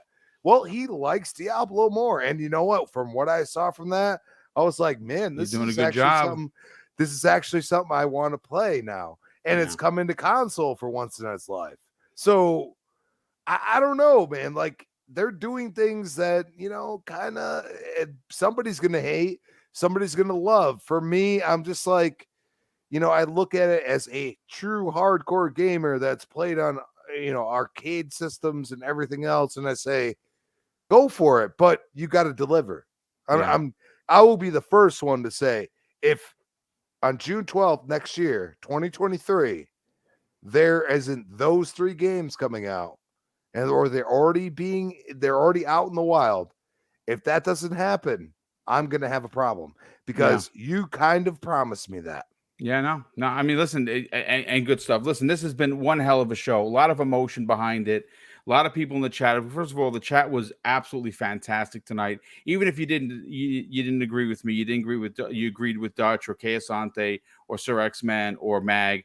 I gave the show an 8.5 out of 10. I quite enjoyed the show. Like I said, I just want the mic drop moments to be a part of these shows. You don't got to give me 5 of them. 2 is good enough. You get me that one last thing. I've been calling on Microsoft to do that for years. Can you give me hey, we've been hearing you. We're going to give you one last thing. Show us a trailer of something that's coming up, and just go to black. But listen, enough of that shenanigans, ladies and gentlemen. That is your primetime gaming for this week. Let's get to the outros. Kayasante, sell your brand, brother. You have an incredible show called the Gaming Circle Podcast. For you this year, the goal is 1K, and you're moving and you're trucking along. Sell your brand. Tell everyone they can check out you and Everborn, and usually a guest on Saturday mornings. And where can people check you out on social media if they want to strike up a conversation? Yeah, Boom. Thank you so much. And it's been a lively conversation. I always appreciate the different opinions. Well, you know what? I took the place of Everborn. Mm-hmm. Yes. You took the place of the slanderous one. Good to know. Yes. Good to know. Yeah, that's right. But yes, you can find me TKO Asante, Xbox, PlayStation, all over the place. Your Twitters, and I'm the host of the Gaming Circle Podcast, where this week myself and the aforementioned Everborn, we will most likely be having more of this aftermath type of conversation. And believe it or not, there will be a lot more conspiracy theories on my show than was presented here. Yeah, he seems to think all of this is by design, and now that it ended up, whether I believe him or not, now that it ended up being the way it is, I'm never going to be able to hear the end. I joined his camp, right? Oh, here we go. So this weekend's going to be interesting. But anyway, yes, thank you guys so much for checking us out. This has been a very interesting couple of weeks. A couple of days, I should say. There's a lot of reactions, a lot of media, a lot of our community coming out and having multiple shows and talking about what's going on. And I say everyone go out there, listen to all the takes, take it all in. I bet you still to this day there have been some reactions that you haven't seen yet, and they're all valuable, right? We all in hindsight can say what we want, but it's just very interesting. And even if the shows themselves didn't give you what you want, the gaming community itself and the discourse that brought with it is always a part of the fun, and it always makes it so much better. So even if the shows aren't particularly everything you wanted, you still get to chat with Mr. BoomStick, and you get to chat with all the other great content creators about what you liked and what you disliked, and that's all part of it. So I appreciate everybody checking out the content today and checking me out and the Gaming Circle Podcast, and I'm sure we'll see you guys again next week. And I hope everybody is, calm down. It's all right. You ain't got to be so damn emotional about all of this. It's fine. Gaming is good. I can't wait till midnight when I will install TMNT Shredder's Revenge. Damn right. Hope to see y'all online. Add me in. 6-player co-op. Let's do it. Yeah, we're definitely getting down tomorrow for sure. Sir X-Men, brother, tell everyone where they can check out your brand and more importantly, find you on social media. Uh-oh, you're muted, brother. Uh-oh. Oh. Sorry about that. Yeah. You can find me on the next podcast on Thursdays at 7:00 Central Time. You can find me on GRG around 8:00 SK Mega's channel at about 8:00 Central Time. And you can find me at Sir X-Man on Xbox, just like it's spelled here. You can find me on Sir X-Man, just like it's spelled here on Twitter. Sir X-Man 1, whenever I find time to stream on Twitch. And that's pretty much it. Yeah. Well, listen, brother, you're doing great work in the community. We got to definitely get you back here. And you hope I didn't rant too much on Microsoft. Yeah. Nah, that's fine, brother. We'll get you back soon enough. Crispy Bomb, tell everyone where else they can find you on other podcasts, and more importantly, where can people reach out to you on social media? Oh, always amazing conversation with you, gentlemen. At Crispy Bomb on Twitter, Crispy Bomb 28 Xbox Live. You can find me tomorrow night, the Lord's time, 8 p.m. on the next podcast. After that, we got Retro Renegades, 7 p.m. the Lord's time, Tuesday nights. And of course, back here, 7 p.m. on Primetime Gaming. What's up? Let's go.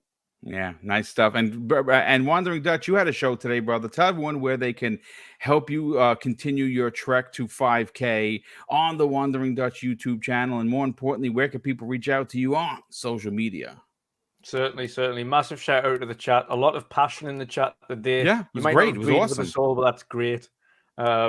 It's fight opinions. Everyone has one, and everyone's is valid, whether it's good or bad or otherwise. It's great to see. It's great to see the passion, whether or not you love what was shown or hated what was shown, whatever it is. It's great to have that passion because it shows that you care about the medium that you play, and that's what matters at the end of the day. If you enjoyed it, if you didn't enjoy it, tell people. Have your opinion. Everything is valid. It's great fun. So shout out to the chat. Awesome time again with all you gentlemen. Awesome opinions, great discussions. And of course, you can find me everywhere at Wondering Dutch. YouTube at Wondering Dutch, of course, home of the Midweek Mix-Up podcast. We covered as many of the shows as we could physically muster this last week. So I think after the weekend, I'm taking a nice. Dude, I can't wait for this marathon to be over, brother, because I'm running on fumes. He's running on that. Yeah, I honestly, as much as I love this community and I love doing this, I have guested on 3 shows and produced 6 or 7 of my own. Jesus Christ! Yeah, I still got tomorrow. I got tomorrow, which I'm sitting down with John Wolf at 12 o'clock. We're going to be talking about specifically what the Japanese connection means for Xbox. That new episode of X Vlog Live goes live at 12 p.m. That's going to be a nice 60-minute show, and then I'm going to play with the community on Teenage Mutant Ninja Turtles. Anyone that sees me on, just jump in. The party's going to be open. We're going to hang out. We're going to talk. We're going to BS. And I'm going to do that again on Friday. And Friday morning at 10 a.m. Eastern Standard Time, we have a good show. Hopefully, we'll be talking about Final Fantasy VII. Finally coming to the Xbox, because I think that's dropping tomorrow. But ladies and gentlemen, thank you so much. Just want to say a big thank you for all of the super chats. My God, there were so many of them. I literally could not keep up. That generosity is going to be returned to you on multiple occasions. Mrs. Boomstick has wanted me to announce today that we are doing a $400 Christmas in July giveaway. I don't know which show it is. It's probably going to be a Breakfast with Boom. And all you got to do to win is be in the chat. Now, if you drop a super chat, you get an extra entry. If you're a channel member, you get an extra entry. That's our Christmas in July. We do it every year. This year, we're going to put up for grabs $400 in digital items. Usually, it's gift cards of your choice, whether that be Xbox, PSN, or even Nintendo's eShop. But we'll be giving more information as we get closer to when we're going to do that. And of course, I'm going to close out the show, folks, with something that is important to me. Hopefully, one day It'll be important to you. That's something that my dad taught us when we were kids. And he said, son, treat others how you want to be treated. And also, it doesn't cost anything to be nice. You live by those rules, son. I can guarantee you're going to have an awesome day. So take care, everyone. And we'll see you next week on the newest episode of Primetime Gaming with Mr. Boomstick and Friends.